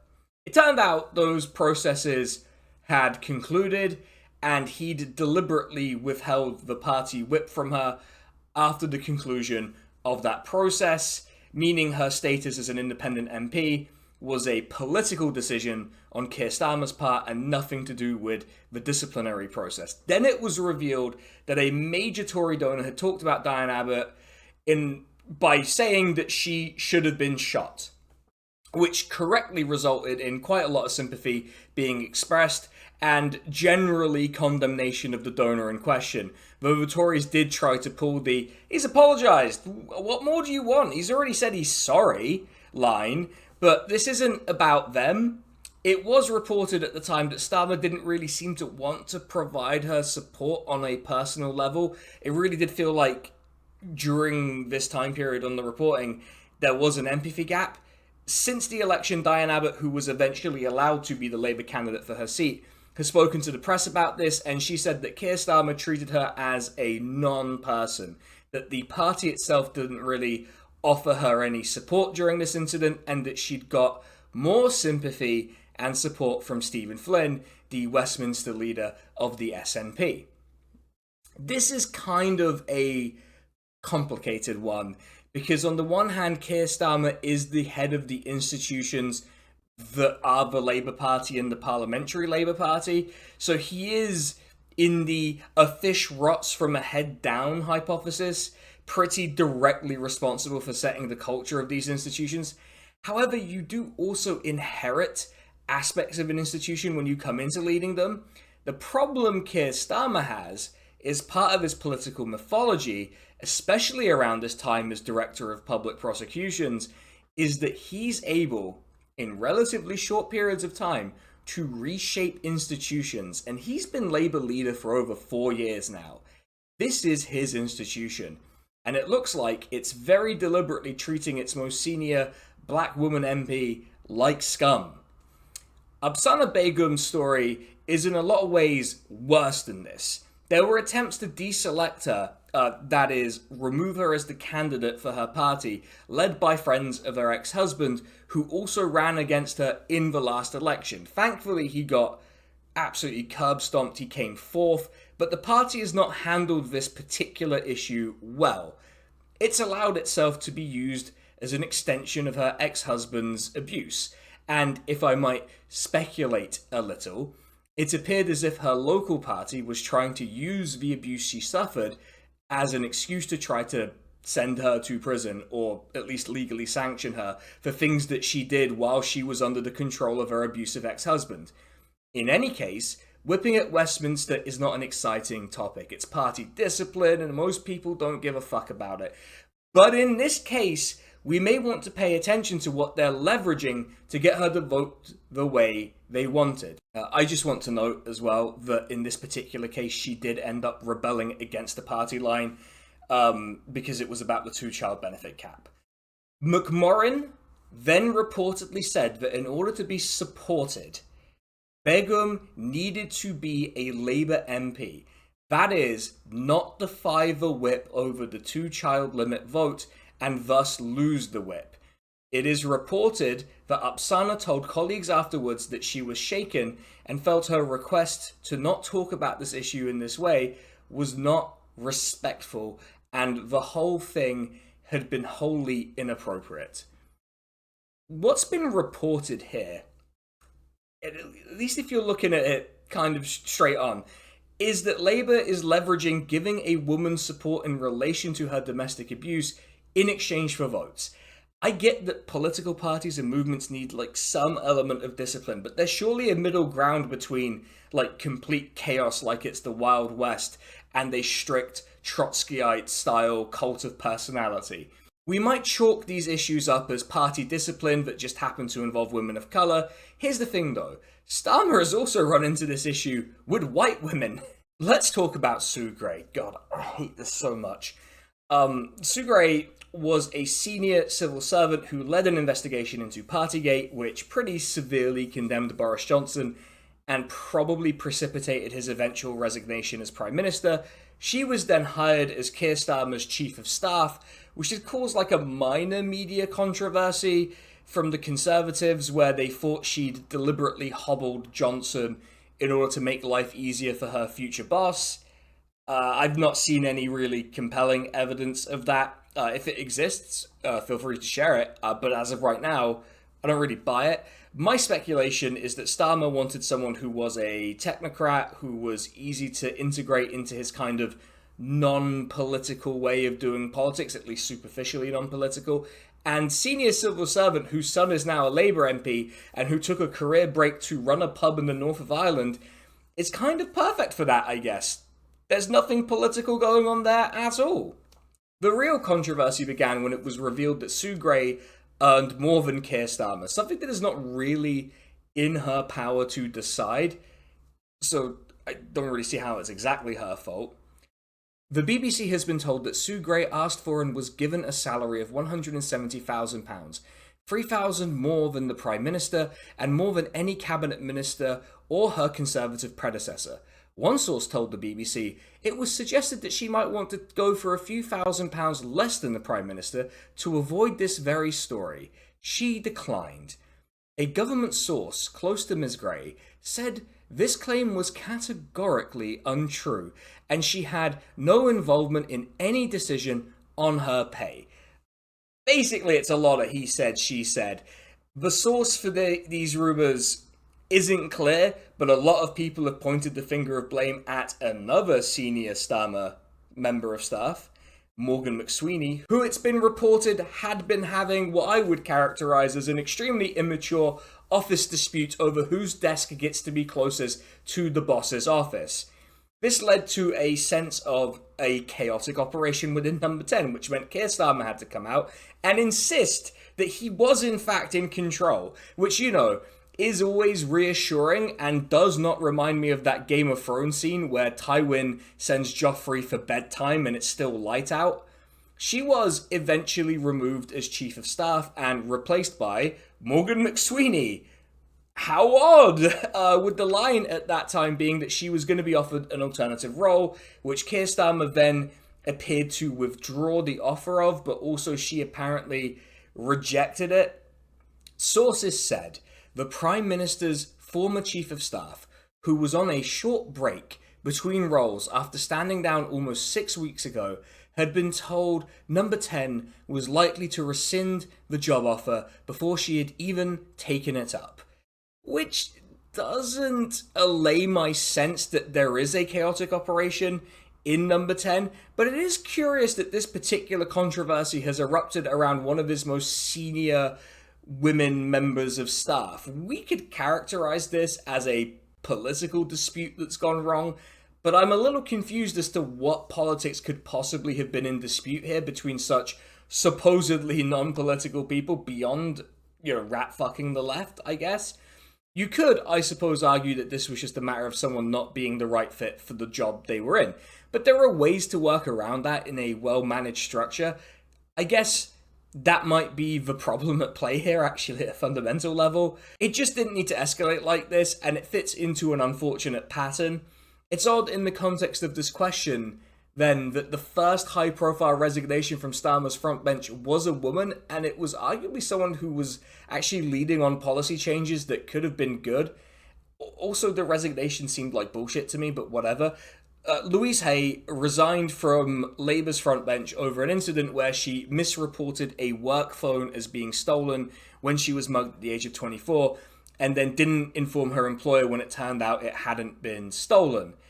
She pled guilty to a charge of fraud, which, given who the Chancellor is kind of an interesting standard to hold people to, especially when CV fraud is a thing. She was advised by Number 10, which is a very funny way that we refer to Number 10, now I think about it, to resign over a possible breach of the ministerial code, which I suppose you might say is kind of honourable in a way the Tories aren't. On the other hand, as soon as she resigned, a more right-wing, less pro-nationalisation of the Riots-Starmer ally was just shoehorned in. I also think this is just remarkably unsympathetic in a way that's a little concerning. Like, I've been mugged, and I get that she pled guilty to fraud, but it is scary, and it sucks, and I do feel a little bad for her. Like, it's hard to think straight after you've been mugged. I do also think it's odd how many high-profile confrontations Starmer has had with women in his own party or in his employ. Do I think he has a particular problem with women? I'm gonna put this one in the somewhat inconclusive pile, but there is an odd pattern, especially when you consider how he's leading the charge on anti-trans policies, whose ultimate net effect will be harming women. Speaking of trans people, this script has been something of a living document that I've been updating for months now, and I've been updating it right until the night I record these sections, which means that sometimes there's been a lot of movement on an issue in the past week or so, and that is the case with this one. The British government has seriously accelerated its anti-trans policies, which are characterised, and I think they're characterised correctly, as the first anti-LGBTQ+ legislation enacted by a government since Section 28, which basically made it illegal for anything related to being gay to be spoken about by local authorities and schools. I say all of this so you bear in mind that if you're watching this a month or even a week on from this video being released, things may have changed a lot. I'm going to do my best to give you as close to a chronological explanation of this as narrativizing allows. The UK has had a pretty horrible past decade or so on the issue of trans rights that has culminated in the Cass review. I won't really get into that in detail here, but my friend Bridget Empire did a video about it that more or less covers my thoughts on it while being much more entertaining than me, so she'll be linked below for you. Wow, what a great move. Link someone to someone else's hour-long video in probably hour 3 of this, hour 3 of this video. In essence, it's a review that's been completely discredited, whose methodology is at best faulty and at worst outright malicious. It's been used as the justification for a lot of Labour's and the Northern Irish executives. Don't think I'm letting Sinn Féin off the hook here either. Their push to legislate trans people out of public life and existence in general. Labour inherited a temporary puberty blockers ban, which they then extended. This ban only applied to trans children, not to cis children who may need puberty blockers for whatever reason. I'm not a doctor, so, you know, just whatever reason, I don't know. Which I think raises the question of why it's safe for one group and not the other. They always cite some vague negative outcomes, which you might be forgiven for thinking that this negative outcome they're referring to is being able to live your life authentically if you are trans. Labour also inherited an EHRC, that is an Equality and Human Rights Commission, which is the equalities watchdog in the UK that is meant to protect people's rights. It was led by someone who'd had complaints about their conduct and which had led the charge on stripping trans people of their rights. They extended Baroness Faulkner's term despite all of this, which certainly indicates a direction of travel. We're now at a point where if you are a child who's trans, you can only access puberty blockers as part of medical trials, where they're now apparently suggesting conducting double-blind tests because of the fucking Castle review, not just fucking bullshit. And I cannot emphasize this enough. It is both unethical and impossible. If you're in the placebo group on a trial of puberty blockers, you're going to notice pretty quickly that you're in the placebo group, because you will start going through puberty. From an ethics perspective, you're forcing a child to undergo changes to their body if they're in the placebo group that they do not want and that will harm their well-being. I think if you've not had issues around your gender identity, it's hard to understand how it feels when your body is morphed into a form that you feel disconnected from, you cannot identify with. It's torture, and this should be understood as such. If you want a more science-y perspective, wow, you can tell I earned those 2 degrees in physics, huh? Any results you get from an experiment like this would be invalid. They'd be totally invalid, and you couldn't use them to determine anything. There's just no way you could use these in any legitimate way. Also, puberty blockers have been used safely for fucking ages. They're still letting cis kids use them, and other countries, when they've conducted similar reviews, have just found the opposite of the evidence base used to justify this in the UK. I know the UK likes to be all, wow, everyone sure is stupid except me, but if everyone else is telling you you're drunk, maybe you're drunk. As a result of this, whistleblowers revealed that there had been an uptick in the suicide of trans children that essentially led to the Department of Health and Social Care blaming the people who reported on the whistleblowers for those suicides. Which I don't think is their fault. There's a good piece in Trans Rights, which now I say it out loud, I get it, that covers this, and that'll be in the sources document. It's a very odd story amidst the tragedy of this all, and it ends with a perfect response to the Department of Health and Social Care trying to deflect from it, which I will read to you now. The message we're being sent by Appleby in this report is, let us hurt you and be quiet about it. No, go fuck yourself. Then there's this little fact from the government's own consultation around making the puberty blocker ban permanent. Responses were split between those opposing the permanent order, 59%, supporting the permanent order, 47%, neither for nor against, 14%. What an odd group of people those 14% are. Which means the government is just going against what it's been told in its own consultation. Like, why do this? Why bother with this? Especially if you're just going to listen to a pretty marginal minority of the people who you've brought in anyway, and who apparently, and this is what I mean by this being a living document, were part of anti-trans groups anyway. Like, if you want to do this, just fucking do it and don't hide behind processes. This all led to an occupation by Trans Kids Deserve Better of Wes Streeting's office, and they put out an article in Huck magazine that outlined why they were doing this, and particularly targeting the health secretary. What this ban has done is show that the denial of our welfare isn't a side effect of the NHS struggling, it's a deliberate political choice. It's not even something Labour can pretend is a hangover from the Conservatives. Labour have chosen to enact this policy, and it's scary that it's one of the first things Wes Streeting has chosen to do with his power.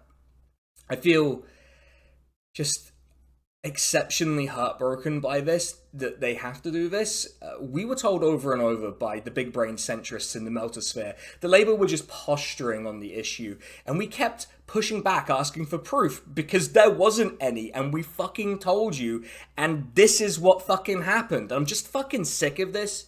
You know, there's also been some movement in the past few days. I will link to a thread on Blue Sky about this in the sources document, because I am not a legal expert, and I'm not really in a position to authoritatively summarize this. But bear in mind that I'm shooting from the hip here. My understanding is the Crown Prosecution Service has updated its guidelines on deception as to sex to include not disclosing your assigned gender at birth to a potential partner. Because this applies to all sexual activity, it could mean that, let's say you're on a night out, you're having a good time, or you spot someone you like and you just share a kiss and you didn't tell them you were trans. You're committing a crime now. You now need to disclose it before you even share a kiss. It's hard to get away from just a series of decisions dedicated to making the lives of such a small minority of people worse. Like, why? You know, like, just why? You see things like Labour MPs meeting with fringe anti-trans groups or consulting with anti-trans nurses about what we should do in hospitals, and you're left to wonder, have they just been radicalized? I was thinking about, and this feels like a reach, but just bear with me here. I was thinking about the impeached Korean president Yoon, and how apparently one of the reasons he declared martial law was he'd been radicalized by right-wing YouTubers. Like, has something like that happened here? I don't know. But it feels so deeply rooted, but also so sudden in some cases, that you do just wonder what the catalyst was for this pivot from some people. Because it's clearly about more than appeasing the electorate. Like, they've already won the election, and the electorate don't agree with this stuff. I'm just at a loss, and just so deeply sad about this. I don't really know. There's no bit here. I feel sad. I feel sad. I can hear you rolling your eyes, literally, like I can hear your eyes rolling, because foreign policy is a place where we're not really allowed to do politics. Let me explain. If you're a person who focuses on British foreign policy and advocates for it to change, you're treated as if you're a child, and that's the nicest way that you're treated, if it's acknowledged at all. In opposition, sure, you get to grandstand about it, but the deal is, once you're in office, you put on your big boy pants and you become diplomatic and you don't rock the boat. As illustrated by David Lammy's approach to Donald Trump in this image in 2017, he calls him a Nazi sympathizer and supports protesting against him. In 2024, he's congratulating him for winning the presidency. You might say, SK, he's the foreign secretary. He can't go around calling the president-elect a Nazi. Which, sure, I guess, but it also just highlights how none of this is really allowed to change. It's beyond our democratic control. It's not a coincidence that when there was a foreign policy-focused leader of the opposition, the press went into an extended meltdown, and generals were talking openly about military coups. Let's look at another example of this phenomena. The UK has had a relationship with Saudi Arabia that basically boils down to, we give them weapons that they use to kill people in Yemen, and they get to be an autocracy that keeps the sweet, sweet oil flowing. When Boris Johnson met with Mohammed bin Salman, Starmer had some pretty harsh words for him, describing it as him going cap in hand to a dictator. Cut to a few years later, and guess who Starmer's meeting? Mohammed bin Salman, about investing in British infrastructure. One might say he's going cap in hand to a dictator. Once again, we see opposition is where you grandstand, but once you're in office, you just get on with it and you don't make a fuss. Because this is orthodox foreign policy. It didn't raise any alarms in the press, but even when they're just sort of following the rules, Labour outriders kind of struggle to justify this kind of thing with Mohammed bin Salman. Can you explain to me how this is different? I think there's a great instability in the Middle East and the world generally at the moment playing out, and I think it's important that the UK is in touch with both trading partners and allies in the Middle East to try to do what we can to ensure that we can stabilise our own relationships and grow our economic cooperation. It's kind of impressive how I don't actually believe in the communication issue theory of explaining why Starmer's struggling so much, yet I do keep almost convincing myself of it. Maybe I'm convincing myself. Maybe I'm going to change my mind mid-video. Starmer also refused to even discuss the issue of reparations in relation to the British Empire and so on, which led to him being diplomatically isolated at the Commonwealth, which, you know, doesn't really fucking matter in the grand scheme. But it does speak to just how bad his grasp of what the depth of feeling is in the Global South about historic injustices. It also led to this fucking spectacular picture of him that I'm only really sharing because just look at it. It's art. In more recent news, as a lead-in to the biggest foreign policy topic of the day, Starmer's I think he's the defense minister, we'll put a little thing up if I'm wrong, has come out and just said Israel rolling into Syria is fine and that they have the right to secure their position in the Golan Heights, which is a territory they are illegally occupying and should leave. Here's a clip for you in case you don't believe me. So the action that Israel's taken over the last few days will be to make sure that its position in the Golan is secure. So that's supported by the UK? We will always support Israel's right to defend itself and make itself secure. Which speaks to the ultimate orthodoxy that they even endorsed in opposition. They regard Palestinian life so lowly they couldn't even grandstand about it, and I think have actually become kind of worse about it in government. I know that for some of you watching, especially the hate watchers, even talking about Palestinians as if they're human will feel like an attack. But it doesn't make it less true, and it doesn't make Palestine any less the defining foreign policy issue of our time. I fully believe that when Israel's apartheid regime collapses, that there will be people who perhaps are even in the comment section of this video or watching this video now that will say that they were always on the side of the Palestinians while also calling for their eradication now. That's why it's important we have an accurate historical record of what politicians and people said and did. In the last video on Keir Starmer, I described his position as one of indifference towards Palestinian life. I can only say that in government, this indifference has continued. We will get into some specifics, but Starmer used a lot of his speech at the Labour conference, particularly the bit on foreign policy, surprisingly, to reify Israel's right to defend itself, ignoring that as an occupier it has no rights in that regard and that people, not states, have the right to defend themselves. He also made possibly the funniest slip of his career, so please enjoy this clip. I call again for an immediate ceasefire in Gaza, the return of the sausages. Now, while this is really funny, it did predictably lead to people claiming he was secretly signaling anti-Semitism as if non-pork sausages don't exist, and this wasn't just him being hungry. There was a protester who was kicked out during the speech who put it very eloquently, while Starmer basically used his time at conference to make fun of this guy. So fair play to him, and I will play you a clip of him explaining in his own words why he did it.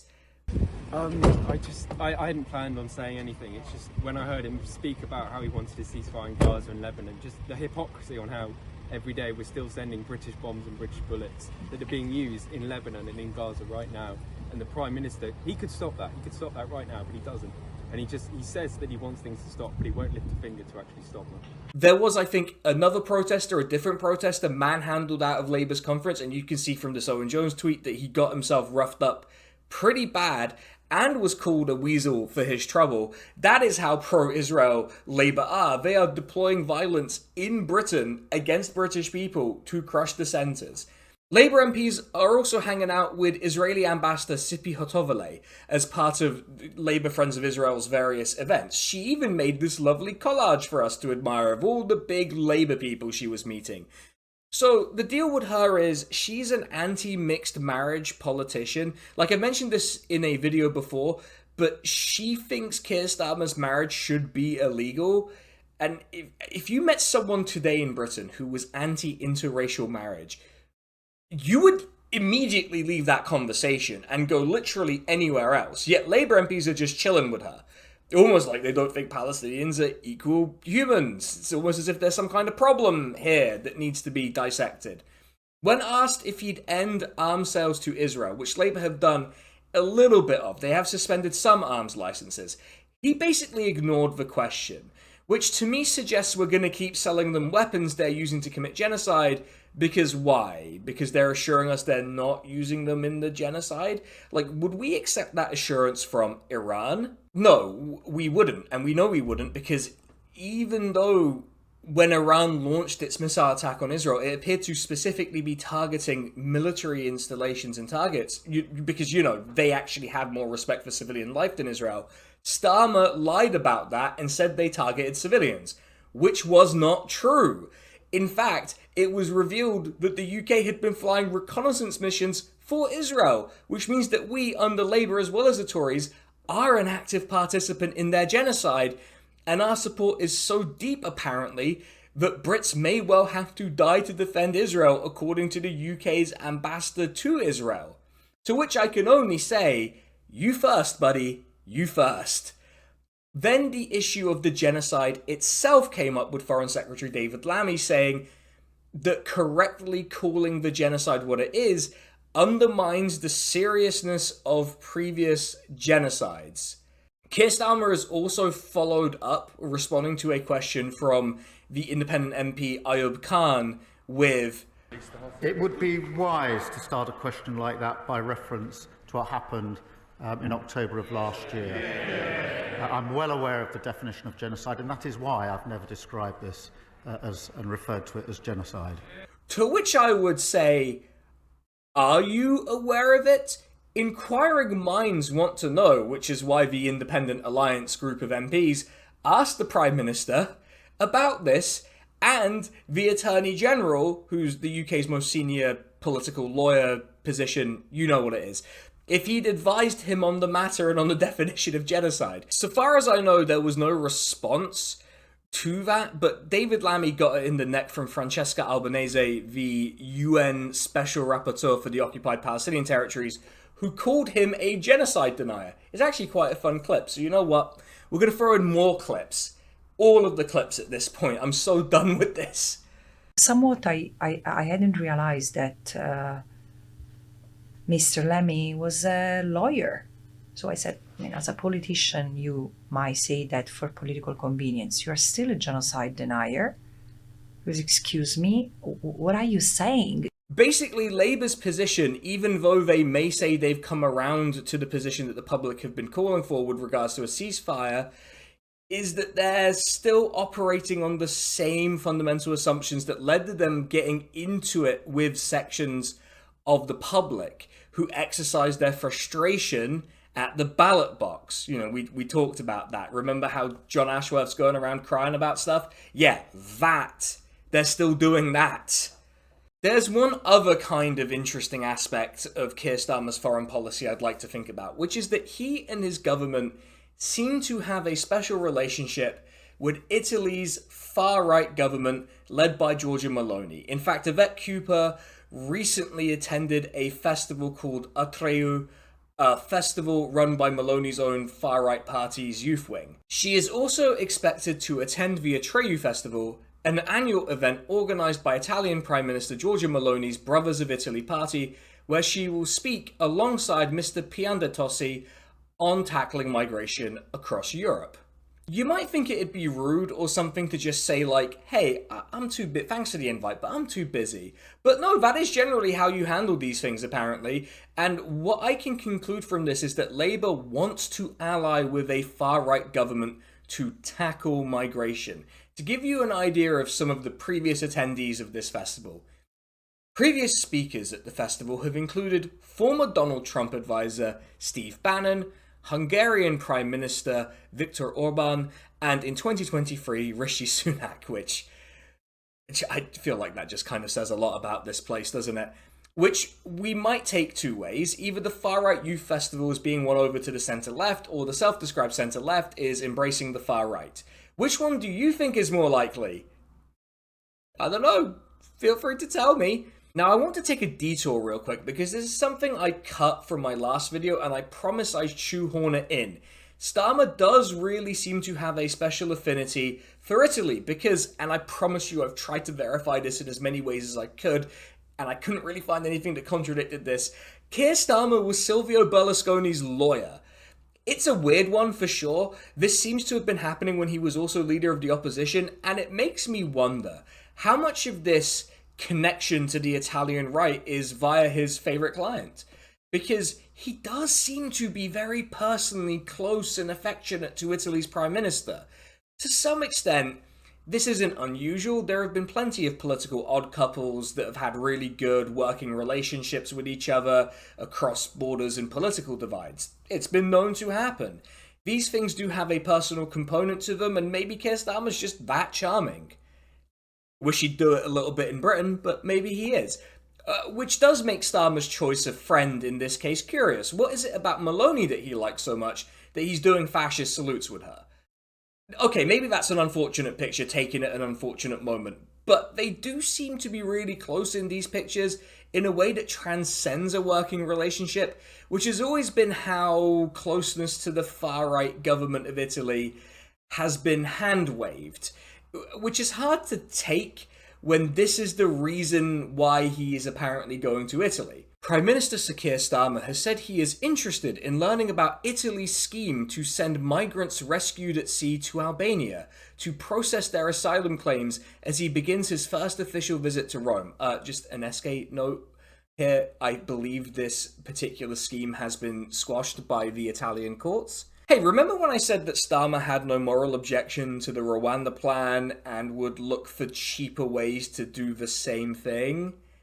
Yeah, it's that. It's basically always that. Now, this didn't go without some backlash, but because it was in essence a foreign policy matter, the whole thing was rather muted, with the extent of the opposition seeming to be a Labour backbench MP wondering why we're trying to learn about immigration policy from a fascist government. That is, I will say it, it is a good question. Let's see what Starmer has to say about that. Here there's been some quite dramatic reductions, so I want to understand how that came about. Again, we're at we need to reduce migration. Why? He's never really forced to explain it, and you can't help but think there's something sinister to it, given how he's consistently spoken about immigration and issues of racism. Some people like to claim this is a 4D chess move from Starmer or some such bullshit, but it's much more plausible that he just wants to ape far-right policy because he agrees with it. Whether this is a slide to the right in our foreign policy is perhaps a little unclear, because honestly it was hard to be much more right-wing on foreign policy, and yet here's Starmer taking some honeymoon photos with a fascist prime minister. I want to open this section with two facts. One is that a lot of benefits claimants are in work. For example, if you take universal credit, as of January 2024, 38% of the people claiming it were in work. Now, for me, I don't particularly care if you're working or not. Your ability to survive and live a full life should not depend on you doing something that capital deems valuable. The other fact is that the government spent £1,200 on two folders. No, I'm not kidding. A government department spent almost £1,200 of taxpayers' money on two ministerial folders, official figures show. God, those folders had better be the best damn folders in the world, that's all I'm saying. So we could say the government believes it's entitled to its own creature comforts and luxuries if they're spending £600 per folder. So just a reminder of what the standard treatment for people on benefits looks like in the UK. First of all, benefits that ultimately subsidise excessive rents, like housing benefit, are going to be frozen next year. Do you think rents are going to be frozen next year, or any kind of rent control will be brought in? No, of course not. That's not how this works. The way we treat people who need state support is as if it's their moral failing that they need it in the first place, which is why we can see things like housing benefit being frozen or social rents being raised above inflation. It's also why stories like this one about people hospitalized due to their mental health, while denied by the government, are believable. Well, it's kind of denied. We're just used to seeing people being treated like this, and Labour has no political instinct or desire to treat people like people. I have a thought as to why, but before we get to that, let's talk about this obsession with getting people into work. The basic proposition that's constantly put forward is that work is dignified and it's the best way out of poverty. You heard David Cameron say this a million times, which is why the government wants to essentially force you to take whatever job you can, or they'll get rid of your benefits. All I'll say is that if it's true, then why are so many people who work in poverty? Can anyone tell me? I guess it can't be that good a route out of poverty after all. Also, if you think all work is inherently dignified, I'm going to need to check your CV to see whether you've ever worked a job in the service sector. Trust me, your local boss man at the kebab shop has had to put up with shit you wouldn't believe. So I've been thinking about why they treat benefit claimants like this, and one particular story gave me what I needed to just sort of put it out there. So let me introduce the story. Wes Streeting has decided that unemployed people should be given weight loss drugs to get them back into work. No, I promise you I am not making this up. I am not joking. Look, here's a quote from an actual newspaper and everything. New weight loss jabs could be given to unemployed people to help get them back into work, Wes Streeting has suggested. What a horrible policy, but he has also made the specific denial that this was not dystopian, which made the BBC have one of the funniest headline combinations with a picture that I've ever seen. Oh yeah, I'm totally reassured by this. Are you not reassured by this? It struck me. Labour don't think people on benefits are actually human. Now that might seem dramatic, but think about it. Why else would they think they have a right to impose a medical intervention on the unemployed? A medical intervention that is apparently still contributing to people's deaths? Look, I'm not a doctor, I'm not going to say that for certain, but it's out there. Look, I'm not saying this is definitely going to happen, but come on, why would they feel emboldened to say it? Starmer's even expressed some mild support for this batshit policy. I know I joke about them thinking about people like us as pig people, but how else do you explain such luxurious government spending for folders and weight loss jabs that have to be, as I understand it, again, not a doctor, a continuous lifelong treatment for everyone else? What right do you think they have to impose a potentially lifelong medical intervention on a person who can't really consent if they're under financial risk? Like, if you answered none, or that they don't have any right, good job. You are less of a dickhead than Wes Streeting. At the end of my first video about Keir Starmer, I decided to poke a little fun about his assertion that Labour were putting forward only high-quality candidates. You know, there's that famous clip of him that I used. And this was described, I think unkindly, as me doing a victory lap. And I want to be clear now that I'm feeling a bit more chill with you all after so many hours of doing this. It absolutely was.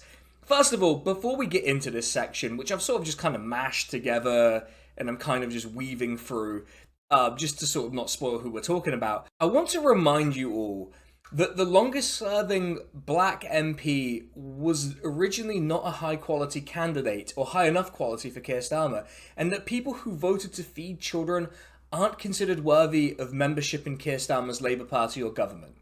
With that in mind, let's travel to Runcorn in Cheshire, at least I hope it's in Cheshire. If I get that wrong, I'm going to get absolutely crucified. The MP is a rather, he's a fun-looking fellow called Mike Amesbury, but he's kind of a nothing guy, blends into the paint, but apparently if you get a few pints in him, boy does he change. I want to share two pieces of footage from one of his nights out.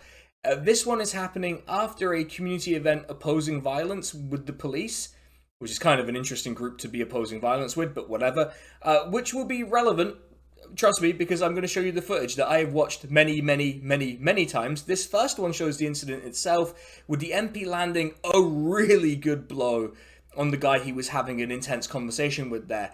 Now, if that's not enough, We also have footage of the aftermath of this, where he gets an absolutely fantastic drunken nickname slapped on him, and I'm going to play you this clip now. It's amazing. The local MP, John. Threaten the MP, you'll never do it again, will you? You'll never be MP again. You'll never threaten the MP again, will you? Yeah, but the MP has got fucking lie. yeah, the MP is a gum chase. The MP is a gum chase. He would then put out a statement explaining that he's reported the incident himself. Very noble of him. The key detail here is that he claims someone threatened him, which if you look at the footage, I'm not entirely convinced by. Then we get the classic Labour communication issue. God, I really am coming around to this idea. It took longer to suspend this guy, where we have video evidence, than it took to suspend people who voted to feed kids, with Bridget Phillipson deciding that this was a matter for the police. And I mean, yeah, we could leave it to them, but you're a person with eyes. I think you can make your own judgment. Like, you're not going to get in trouble if you say it. And then Wes Streeting, God, I've had enough of that guy. He's not really able to say if he should resign or not. So what were they arguing about, right? That's what matters here. It was a bridge. I mean, look, literally, you can't make that up. It was a bridge. I'd understand if he was trying to sell you one, but imagine getting into an actual fist fight with your local MP over a bridge, or if you're the local MP getting in this fist fight and then claiming someone threatened you. Now, to be entirely fair, he was suspended from the party, but they sure did take their time with it, relatively speaking, and then he was charged with assault, which is where the story is kind of left at this point. I want to say before we get into the specifics around Neil Coyle that I could have included him in the last video, because there was more than enough material.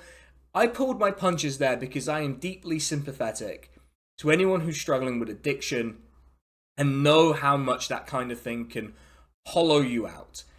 On the other hand, addiction is not an excuse for your behavior that you engage in. It's an explanation. And to be honest, whether he's an alcoholic or not, he's still a fucking prick. So he's getting it in this video, at least a little bit. Neil Coyle has a pretty extensive history of abusive behavior, and it'd be hard to just sort of nail it down to one thing. So from a Squawk Box article on this, he's had this rap sheet. Coyle is the subject of a formal complaint about his alleged treatment of a Labour staff member at the PLP meeting following the Copeland and Stoke by-elections. He is the subject of a formal complaint about alleged public bullying of a recently appointed Labour staff member on social media. Coyle is the subject of a formal complaint regarding alleged public bullying of a recently departed member of staff. Wow, he gets them coming and going, apparently.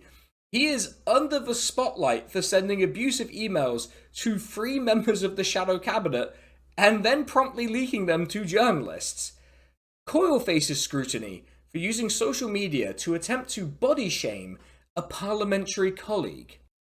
It's just an awful lot for just one person. Like, if you worked at any company and had this many complaints about you, about these kinds of things, you would probably be sacked. I mean, okay, fine. Let's say you're not sacked. But at the very least, you would be subjected to disciplinary proceedings, which Neil Coyle never seems to be. Not for these things, and not for sending abusive texts to ex-Labour leader Jeremy Corbyn, which resulted in possibly my favourite text exchange that I have ever seen that is on the screen now. It's a work of art. He then gets suspended from the House of Commons after drunkenly abusing a journalist. I'll let the quotes from the story speak for themselves. In the second case, he was found to have used abusive language with racial overtones towards a British Chinese journalist, Henry Dyer. Coyle suggested the MP Barry Gardiner was being paid by Fu Manchu, a fictional Chinese supervillain, to which Dyer explained that he was half Chinese and that it was unnecessary to use such a trope. Coyle replied that he could tell from how Dyer looked that he had been giving renminbi to Gardner. Later, Dyer said Coyle put 2 fingers up in a V gesture as he was leaving. A charming guy who ended up getting the whip suspended and then handed back to him, which, in the context of some of the things that have resulted in almost permanent isolation from the Labour Party, is a bit astounding. and we have to wonder what Neil Coyle has on Keir Starmer or the Labour whips. If you know, please tell me, because maybe I can blackmail Keir Starmer into having some actually good fucking policies. The reason he even gets a mention at all is because as I was writing this script, a whole new thing happened where he was forced to resign from a parliamentary committee, and then Labour just invented a job for him to move into because apparently they felt bad for him. He's their emotional support bigot. He is said to have verbally lashed out at parliamentary staff during a private session of the committee in early November. According to three people familiar with the matter, one of whom described his demeanour as really aggressive. In a statement, Coyle said, "I am delighted to be taken on a new role as Labour's political lead for the capital, with more campaigning and other responsibilities that clash with the Select Committee." Do you remember how Trump talked about how he could just start shooting people and his supporters would still love him? I'm pretty sure that Neil Coyle could stand at a podium in front of the world's press and just list what slurs he learned that week, and Labour would find a way to promote him. One of the new batch of MPs that we've got in 2024 is an MP called Jaz Atwal. He has been something of a controversial figure for such a new MP. One might say that he's a slumlord. Now that feels a little harsh until you look at the BBC investigation of the properties he owns, with some of the properties having black mould all over the damn place, which makes me wonder if he's J.K. Rowling's landlord, and if he is he responsible for the brain worm she clearly has? He became MP after Sam Tarry was deselected in a process that the last time I checked he was challenging in court, but I haven't actually been able to check on that. But Jaz Aswal was actually originally suspended in 2019 due to an allegation against him which led to Tarry being selected, which he claims he was cleared of, but here's some reporting to the contrary. Atwal wasn't cleared of wrongdoing, a source involved in Labour Party governance at the time told Novara Media. Which is kind of curious that Starmer would seemingly go out of his way to make sure this guy got into Parliament, but he has a reputation as a ruthless political operator, so perhaps that's why he was brought in, right? Starmer clearly needs the help. He is also the landlord of a care home that is apparently not safe. Here's the quote from The Londoner. "The Labour MP Jaz Atwal is the landlord of an unsafe private care home where children have gone missing and been left at risk of criminal exploitation. This guy has never been subjected to any kind of party discipline. He's apparently the biggest landlord in the current parliament, and he's in the Labour Party. You do have to wonder what exactly the principles are here. Is this a high-quality candidate, a slumlord, making people live in black mold-infested housing, a guy running an unsafe care home? We really could go on. We could go in depth into how much of a fraud Rachel Reeves is, or about Lord Hendy, who got someone sacked for raising safety concerns and then raised those concerns himself, or about how many Labour MPs got free Taylor Swift tickets. We could even have talked about the very nasty allegations around the 2024 intake Labour MP that have been circling around. But I don't want this to be it's gauche at a certain point to do a victory lap that's too long. You get the idea. Labour suck. They're full of shitty people. And honestly, I feel like we need to get this video to some kind of ending.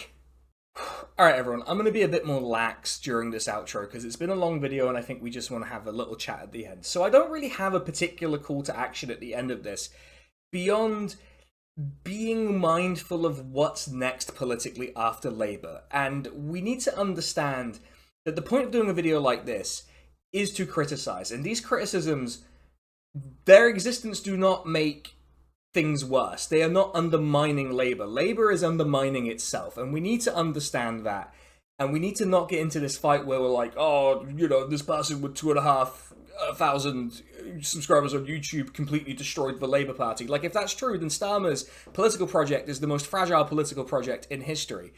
We also need to understand that the Labour Party itself is kind of an unchanging machine. Take it from me, I was in that party.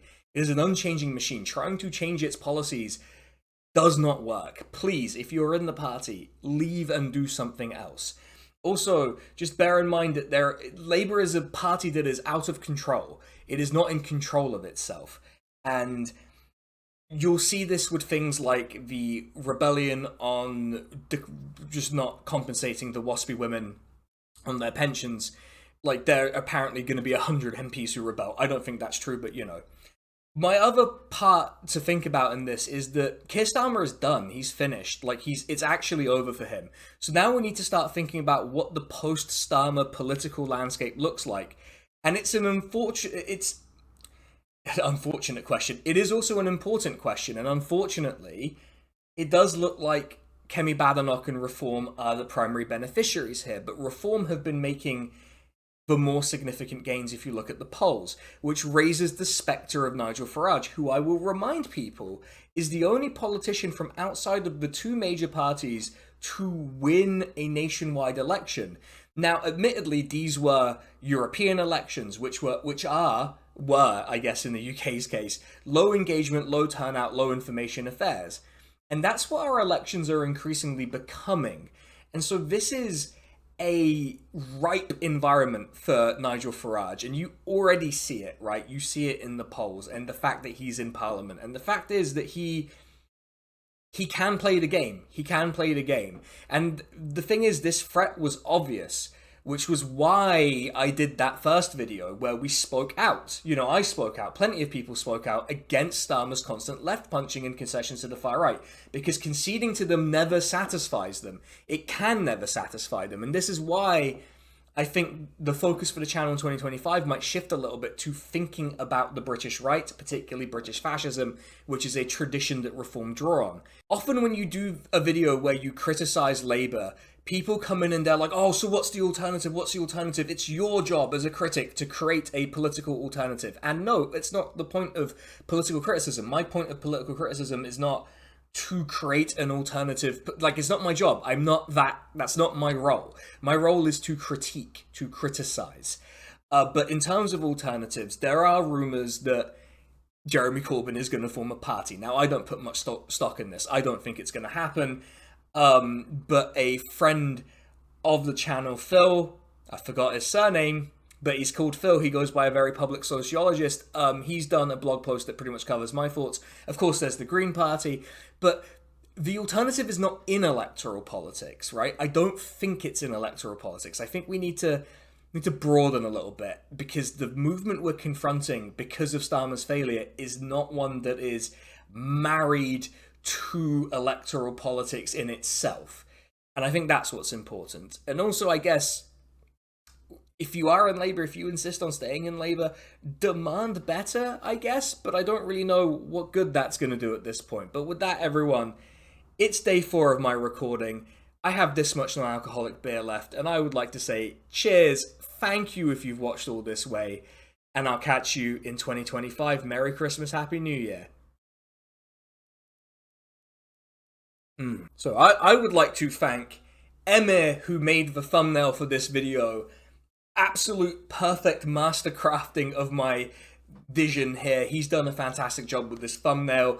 Go commission him. Go do it. He's only like the best artist I hire sometimes. Sometimes he's the best. He's a good guy.